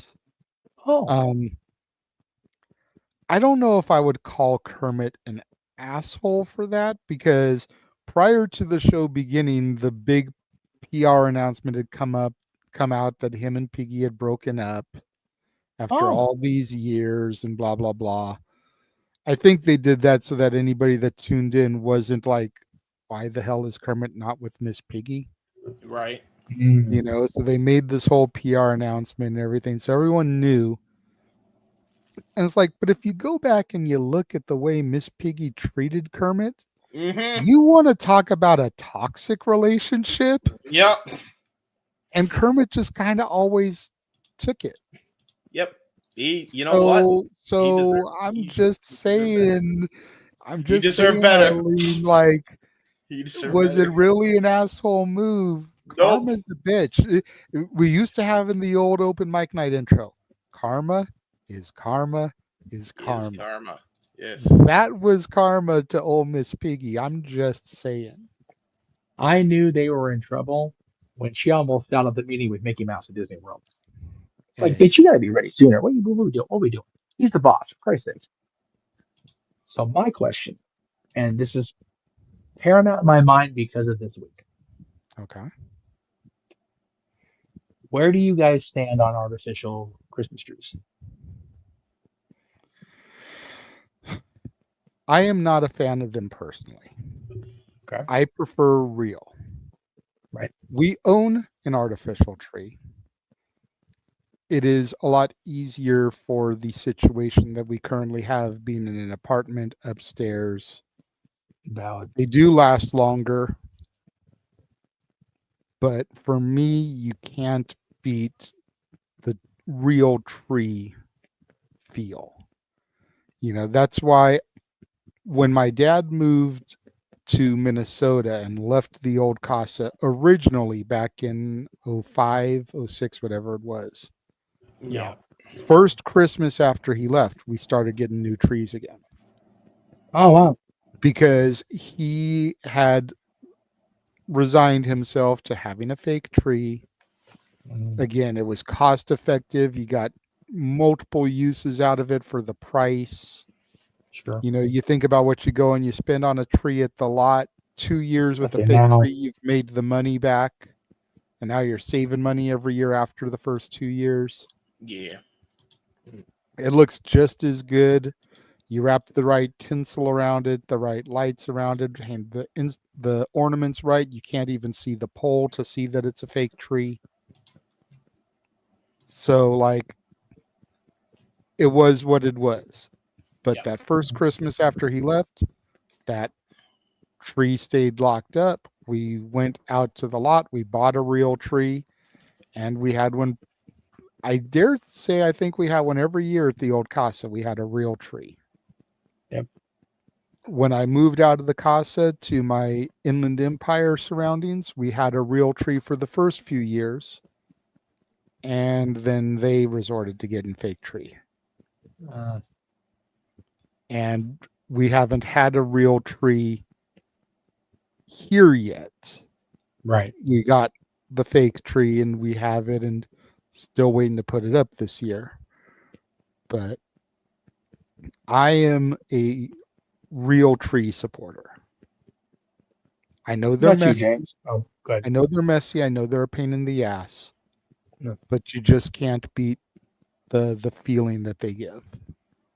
I mean, yeah, I only like the fake stuff just because of the mess. It's just easier to maintain and upkeep. Sure. But fair dues. I ask because you know my family. You know my family almost 20 years. Never did anything that, like anything Christmassy, half-assed. Real tree, put the lights up, hang them off the awning, the shingles and everything. I got a fake fucking tree in my living room, ready to be put up right now. First time in my whole life. And we've got a projector outside. And I came back from Disney where, yes, the snow's fake. I understand how the magic. I know how the sausage is made. Okay. Mm-hmm. But I came back to my house, and there's all this fake stuff, and I'm going. I felt like Shivani in the ring with Mox. This is not my company anymore. I don't know what's going on around here, but I talked to my dad the next morning because we drove over to the old house the next morning.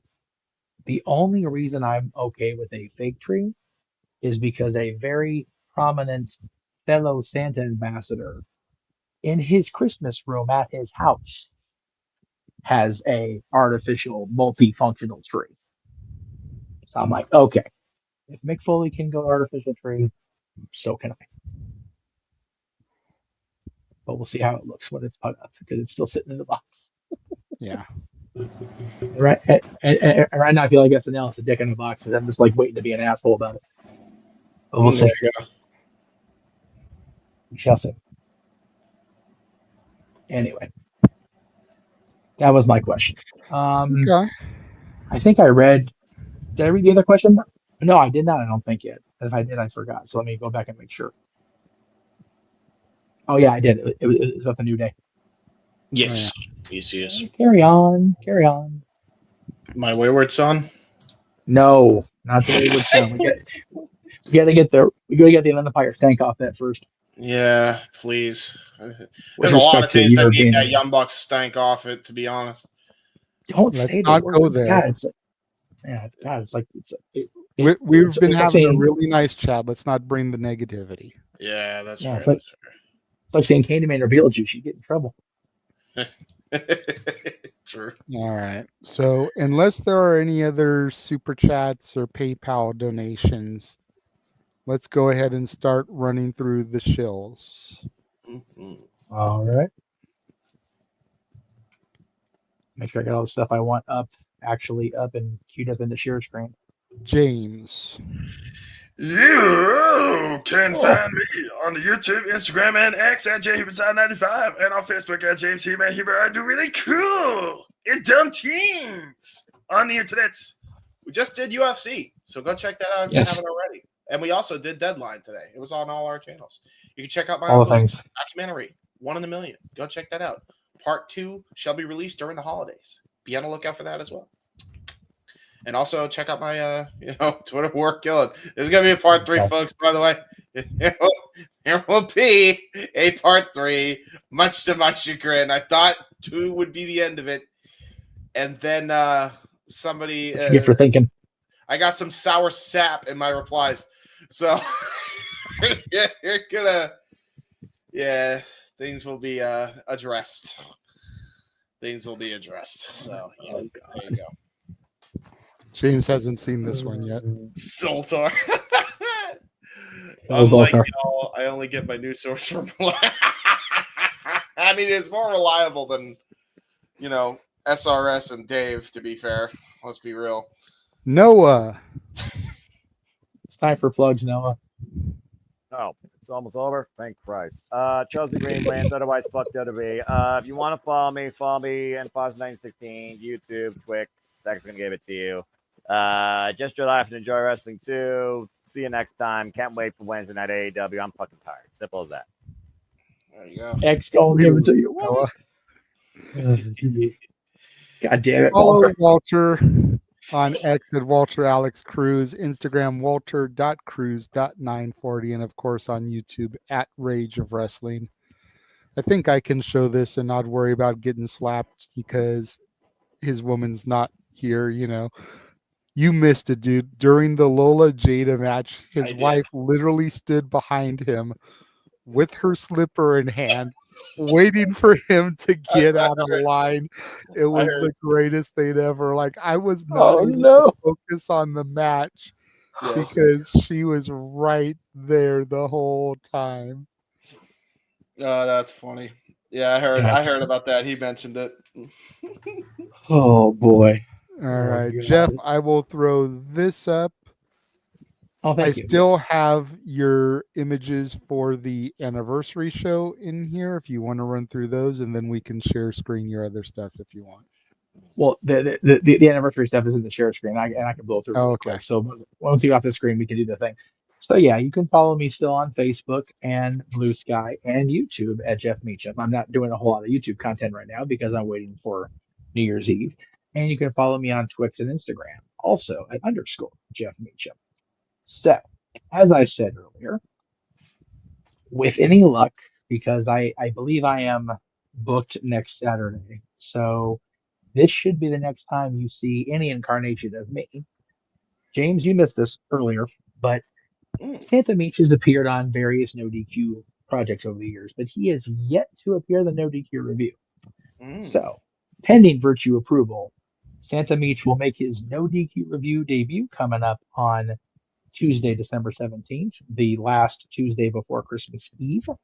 And then, of course, you will see Santa Meach live as part of the Saturday Shenanigans 4th annual Christmas karaoke show, 3rd annual, next year's 4th year. And that'll be on Saturday, December 21st.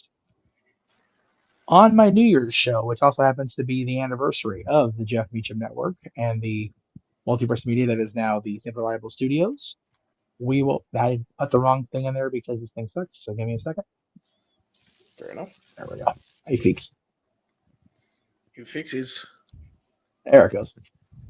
All right. The No DQ year-end awards, which are being voted on right now as we speak across the No DQ galaxy, will be announced on that show coming up on December 31st. And that'll be in hour 1, along with the memories from the members of the No DQ galaxy from 2024. So be on the lookout for that. In hour 2, we will be joined by our friends at the Greg Cherry brand, and we'll be talking about their memories for the year, as well as postseason chatter for both the NFL and college football. And again, we invited Josh Mansfield for that, so hopefully we will get him as well as Matty Laws coming up on that show, and Greg as well, because he's a Greg Cherry brand host. Throughout the show, we're going to have different political things, and one of them will be my 2024 political confessional. And again, I announced these last week, but I was being coughed through because everybody was still feeling the seasonal sniffles. So I apologize if you guys didn't get to hear this last week.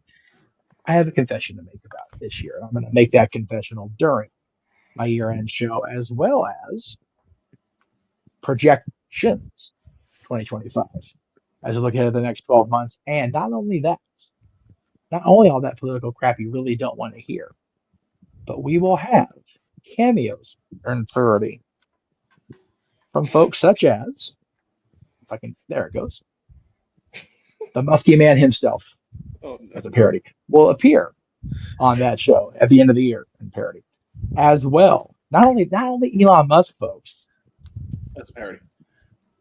that's a parody, but we just lost it. Jesus Christ! There it goes. The president and the president-elect will both appear on that show. If you can believe that, then you're better than I am. In parody, yes. And of course, legitimately, one of my favorite people of all time will be on the show at the end of the year in 2 different musical performances of her songs. Should have known better until the clock strikes. Ariel Beverly will be joining us on YouTube. So always cool to see Ariel perform her songs, and I'm looking forward to showcasing her because she is awesome. So that's what's coming up for me the rest of this year. As I said, I'll be on both the No DQ review and the Christmas karaoke show for that week, leading into the weekend before Christmas. And we'll see what happens, because you may see me pop in for one of these. I believe it's now up to 200 streams between now and the end of the year between AEW and the NWA, right there. Yeah. Jesus Christ, AEW is out to kill us. Well, Yes. Yes. So is WWE, to be fair. Every Oh, wrestling. no, because AEW added like every episode of Dynamite, Rampage, or Collision between now and the end of the year is a fucking special. Oh, no. Oh, yeah, that's right. Winter is coming on Wednesday. Winter is coming on Collision. Holiday Bash the following Wednesday. Christmas Collision the following Saturday. Dynamite on 34th Street on Christmas Day. New Year's Smash for the final Rampage of the year. And that's the night before World's End. Plus, seven AEW potential watch alongs, 6 guaranteed. December to remember. Let's fucking go. The Dynamite on 34th Street is contingent on how people feel on Christmas evening. Yep. But 6 out of 7 guaranteed. Plus, whenever they announce that the cage match between Tiffany Nieves and Natalia Markova is going to air, James and I are calling that. Yep. So for AEW, if you're a Friends fan, if you know, you know. If you don't, go back and watch Friends. Plus all those. Plus Hardest Main Event. Yeah. And like you said, plus World's End as well. God, it's crazy. Y'all are crazy. Yep. Plus, it looks like we've just added the Stardom show on December 29th so that Noah can kick off his Japanese coverage come December 1st. What? We were talking You mean about January it a little 1st, but bit. Yes, thank you. Correction wasn't needed. I'm tired just like everybody else. Fuck me. But, Noah was talking about it a little bit on the deadline stream, which is why I said it the way I did, Noah. It's still the puck is in your zone, as we like to say as a sports reference. If you want to do it, we can do it. If you don't want to do it, we don't have to do it. Look, let's see Hey, what my we mood can do it.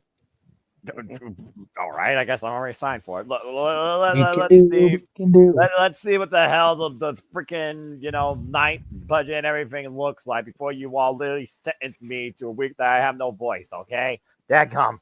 I mean, I'll be able to produce as well, even though Noah can produce and commentate. I know he proved that when I didn't show up for an hour on one of the shows. I didn't realize I needed to be there for. I don't So know there was how that. Fuck Walter and you and freaking JJ and Jeff do that producing nonsense. Dadgum. Yes. It takes a lot of work. Yeah, but I'll leave that work to you. I'll just throw my voice towards what I love, and that's professional wrestling. Damn it! There you go. That's why it's good that we're only the color people and not the play-by-play guy, because it's a little bit more difficult, I think, to do a play-by-play and produce. Yeah.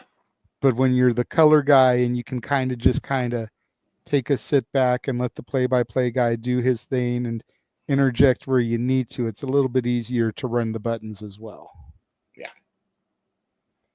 We did get a super chat during the shows from our favorite username, 26.2 miles outside parts unknown, who wants to know who wins in a fight, Santa Meech or Rift Aronson. Boot up no DQ CW. Let's go. I got my money on Santa Meech because I don't think anybody wants to fuck with Santa. No. Why would you? He sees you when you're sleeping. He knows when you're awake. Yep. He knows if you've been bad or good, so be good for goodness sake. And being good means jobbing out to Santa. You see, there is no Hulk Hogan. That doesn't work for me, brother. You No. job for Santa. You do job for Santa. Hey, much like Father Time, Santa is on the council of legendary figures, and much like Father Time, Santa does no jobs. Yep. That's right. Aaron Rift Now, does however, all the jobs. So no comment there. However, I will say this.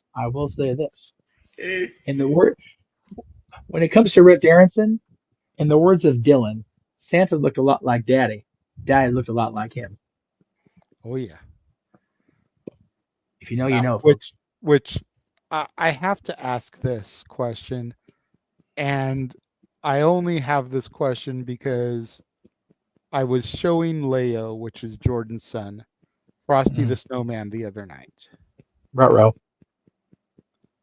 And a question came to me, and Jeff, you might understand a little bit where I'm going with this, but what does Rankin Bass have with Santa Claus?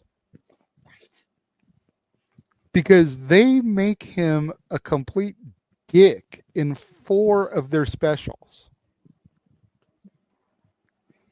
Well, take that back. They make him a dick in 3 of the specials and a perv in 1 of them. yes. Okay, so Frosty the Snowman. He's a dick. Which is one that sparked all this. Gosh. Professor Hinkle, the magician, throws away his hat. Hocus Pocus leads it to the kids, brings Frosty to life, blah, blah, blah. Most of the 26 minutes is spent Professor Hinkle trying to get the hat back. Sure. Professor Hinkle traps Frosty and Karen. Go figure, the girl's name is Karen. Inside of a greenhouse, and Frosty melts. Sure. When Professor Hinkle tries to get the hat back, Santa stops him and just comes down upon him with great fury and furious anger, like Ezekiel 25:17. And you will know my name is the Lord when I rain my vengeance upon thee. Santa tells Professor Hinkle that he needs to go home and write, I am very sorry for what I did to Frosty 100 zillion times. And then maybe he'll find something on Christmas morning. But okay, question here. Number 1, 100 zillion? That's not even a real number. Number 2, motherfucker, you already in town. How the fuck is he supposed to do that in like 5 minutes before you get to his house? That was a mean dragon. You ain't gonna go to some fucking other state, other continent, and then come back to where Frosty is and Professor Hinkle lives. How the fuck is he supposed to do it that many times in that brief an amount of time? Okay, you with me here so far? If you believe most Santa stories, though, Santa can stop time. He So can do it with the that one magic. he may get a pass. So that one he may get a Number pass, but two. the others, the other Rankin passes, Was there's no the night pass. before Christmas. Mm. Dude turns his back on an entire town because of a letter that one child mouse writes. Yep. Because of Dick move. some shit that one kid does. He turns his back on an entire town. Granted, the mouse signed the letter, all of us. So maybe Santa didn't know. But that's still a dick move because Santa knows who all the naughty kids are. And he should know that that town has no real naughty kids. Okay, that's number two. We've all seen Rudolph the Red-Nosed Reindeer. Uh-oh. We all know how big of a dick Santa is in that. Oh, yeah. Okay. And then... Even toward his wife. Yeah. And his elves. Dude doesn't even come around to Rudolph until he fucking needs something from the dude. Yep. Santa is a user in that one. Yeah. He a big old dick in that one. No, I can't even contest that at this point. And here's the one that's got Jeff scratching his head because I saw the way he mouthed the word perv. Yeah. Santa Claus is coming to town. If you sit on my lap today, a kiss, a toy is the price you pay. Oh, Jesus. You know, these are the lyrics. Little old bastard, but these Yeah, are I the know. lyrics of the song. Yikesy. there are So a lot what of adults the hell complicit in does that shit. Rankin Bass have against Santa Claus that they have to either make him a dick or a perv in just about every one of their specials? If you guys don't believe me for what I'm saying, go back and rewatch those 4 specials. They're all on YouTube. Red News Reindeer, which just aired last night. Yep. Watched it with Leo. Then we followed it up with Mickey's Christmas Carol, which that's a whole other story. Mickey and the fucking gang getting the shit done in under 30 minutes. Everybody else takes an hour and a half to get through that fucking shit. Even the Frosty Muppets. the Snowman. 'Twas the Night Before Christmas. And Santa Claus is Coming to Town. Jesus. Those 4 Rankin Bass specials. It'll take 3 hours of your time because Santa Claus is Coming to Town and Rudolph are an hour each. Frosty and 'Twas the Night are 30 minutes each. Yep. Come back to me next week and tell me I'm wrong. Pass. I'll stick to watching my pay-per-views on repeat. Damn, Noah actually paid attention to that because you saw how quickly he interjected. So, was it weird for you watching last night and not watching it on CBS? No. That was odd for me. What was weird was watching it on regular television and not watching it on my DVD. Valid. But I mean, for you because you hard copy everything. But for me, the Rankin Basses were always on CBS. Yep. So that part wasn't weird because I always watch it on a hard disk every year. That way I don't have to wait for them to show it on television. I watch it whenever the hell I want. Well, I do that my now. copy is To buried technology over here somewhere, and I ain't trying to dig through all these different boxes to find it and cause even more of a mess. So no, I found it when it was on and watched it on TV. Now Frosty was on Disney Plus. Oh, okay, Disney Plus also. So I was able to watch it there. Mickey's Christmas Carol was on Disney Plus.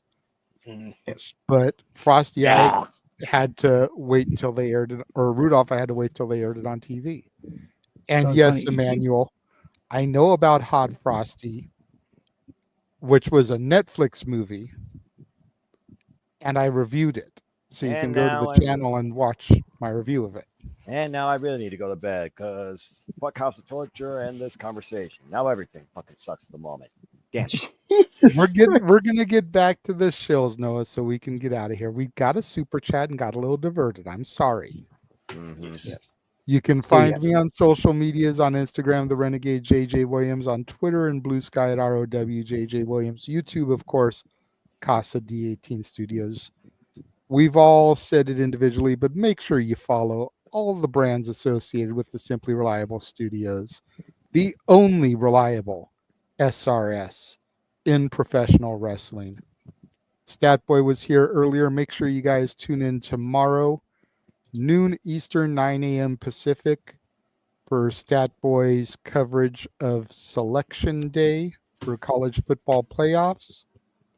And then, of course, make sure you're back in 2 weeks for the Saturday Shenanigans 3rd annual Christmas karaoke special. I need to get a new video game.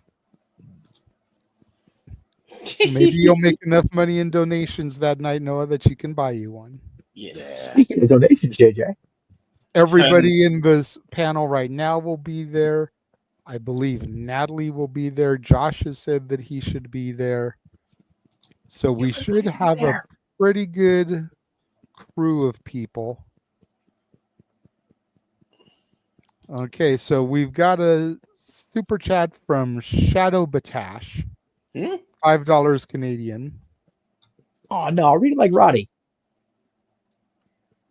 $5 Canadian. Normally we're at F commercials in this house, but is there a Christmas commercial you enjoy watching? Ooh. For me, honestly, it comes down to 2, and I know it's the holiday season when I see them. First one is the Hershey Kisses one. Do do do do do do do Yes. do the bells. And the Yes. second one is the M&Ms and Santa. He does exist. Yeah, They do exist. And Santa and Red pass out. And Yellow, voiced by J.K. Simmons, who plays Santa in Red 1 with The Rock. Santa. Yep. Yeah, it's those two for me. And then, of course, And the Coca-Cola Bears, the polar bears. Yes. the more recent one for me is John Travolta as Santa. That shit's great.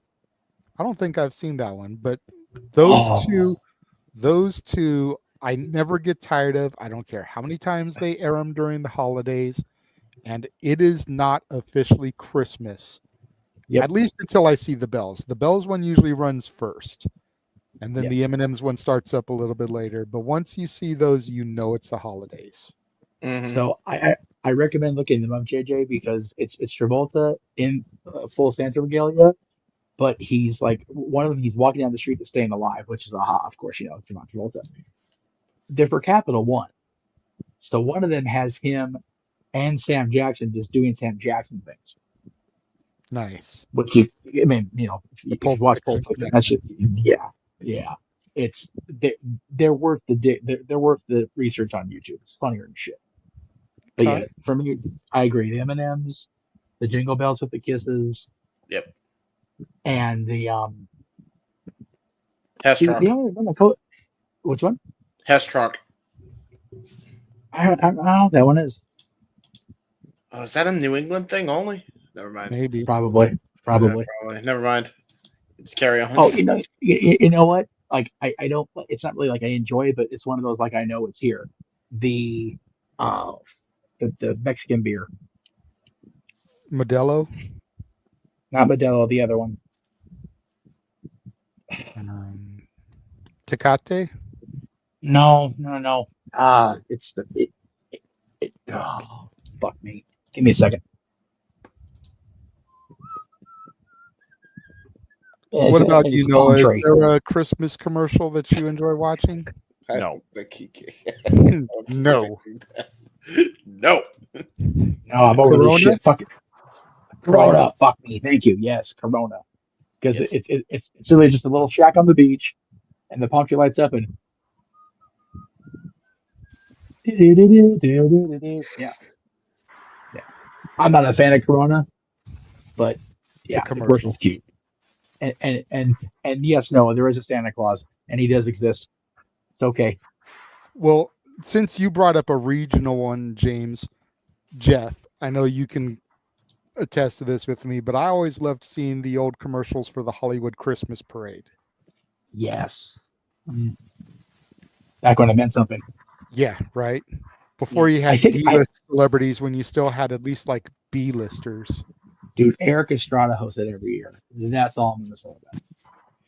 Damn. I think we're actually taping that tomorrow. It's like I kind of want to go. I've never been before. Yeah, I've But always I gotta wanted to on go too, but like I know. I didn't know about it, and I have to work tomorrow. So, and it's like maybe Hollywood's sometime. far. And it's like, yeah, maybe next year. All right. So that about wrapped. Oh, go ahead. I was going to say, when I for those of you missing social media, I've officially gone to Wamhala thanks to the boy on his Instagram story. Fucker. I almost did the same thing, but you already got caught, so whatever. And you posted the next day, dickhead, so don't start with me. Because you had already gone. I know. I almost did it beforehand. Asshole. Because I know Jeff is going to read my stories, and that's how you get them. Dylan did an accent. That's even worse. So anyways, thank you all for joining us this evening as we have participated in this wild ride that is the Saturday Shenanigans. Make sure you tune in next week for another, as normal as we can get, episode of the Shenanigans. And then again, in 2 weeks, Christmas karaoke here. Again, for those of you still watching, the 11 of you brave souls that are still tuned in, it's just going to be the name wheel this year. Whatever you guys super chat for donations, for spins, Los Dominguez is always say, give me this many spins. Just going to be the name wheel. Whoever's name pops up gets to pick whatever Christmas song they want to sing. That way your we name, give we'll you take our guys business. something. That way we give you guys something that we're passionate about. Instead of being forced to sing a song that we don't care about for the ha-ha. Which hopefully means a little bit less character voices from you, good sir. Yes, it will. But except depending on the song, I might pick a song just for one, maybe. Yes, you can still force songs on people, but it's got to be the full $25. You pick the person, you pick the song. Yes, that's fair. That's the only way you can force a song on somebody. Yes. If you just do like you normally do and say I've got $50 worth of spins, just spinning the name wheel. But if you're willing to donate $25 to have somebody sing a specific song, yes, you can force the song on them. That's the only way, though. For example, James can sing "Jingle Cow Bell," "Jingle Cow Bell." Like Damn, it's I really want the traditional Jeff Meacham doing Last Christmas. He's already in Wamhala, so what the hell difference does it make? You know what? If you donate the 25 and you want to force me to do it, I'll do it. Because I'll have it before Christmas. So you've got his word there. There you go. If I can sing it too, which I sound like shit right now, so we'll see. So, thank you guys for joining us. We will see you guys next week with another episode of the Saturday Shenanigans. It's a new day.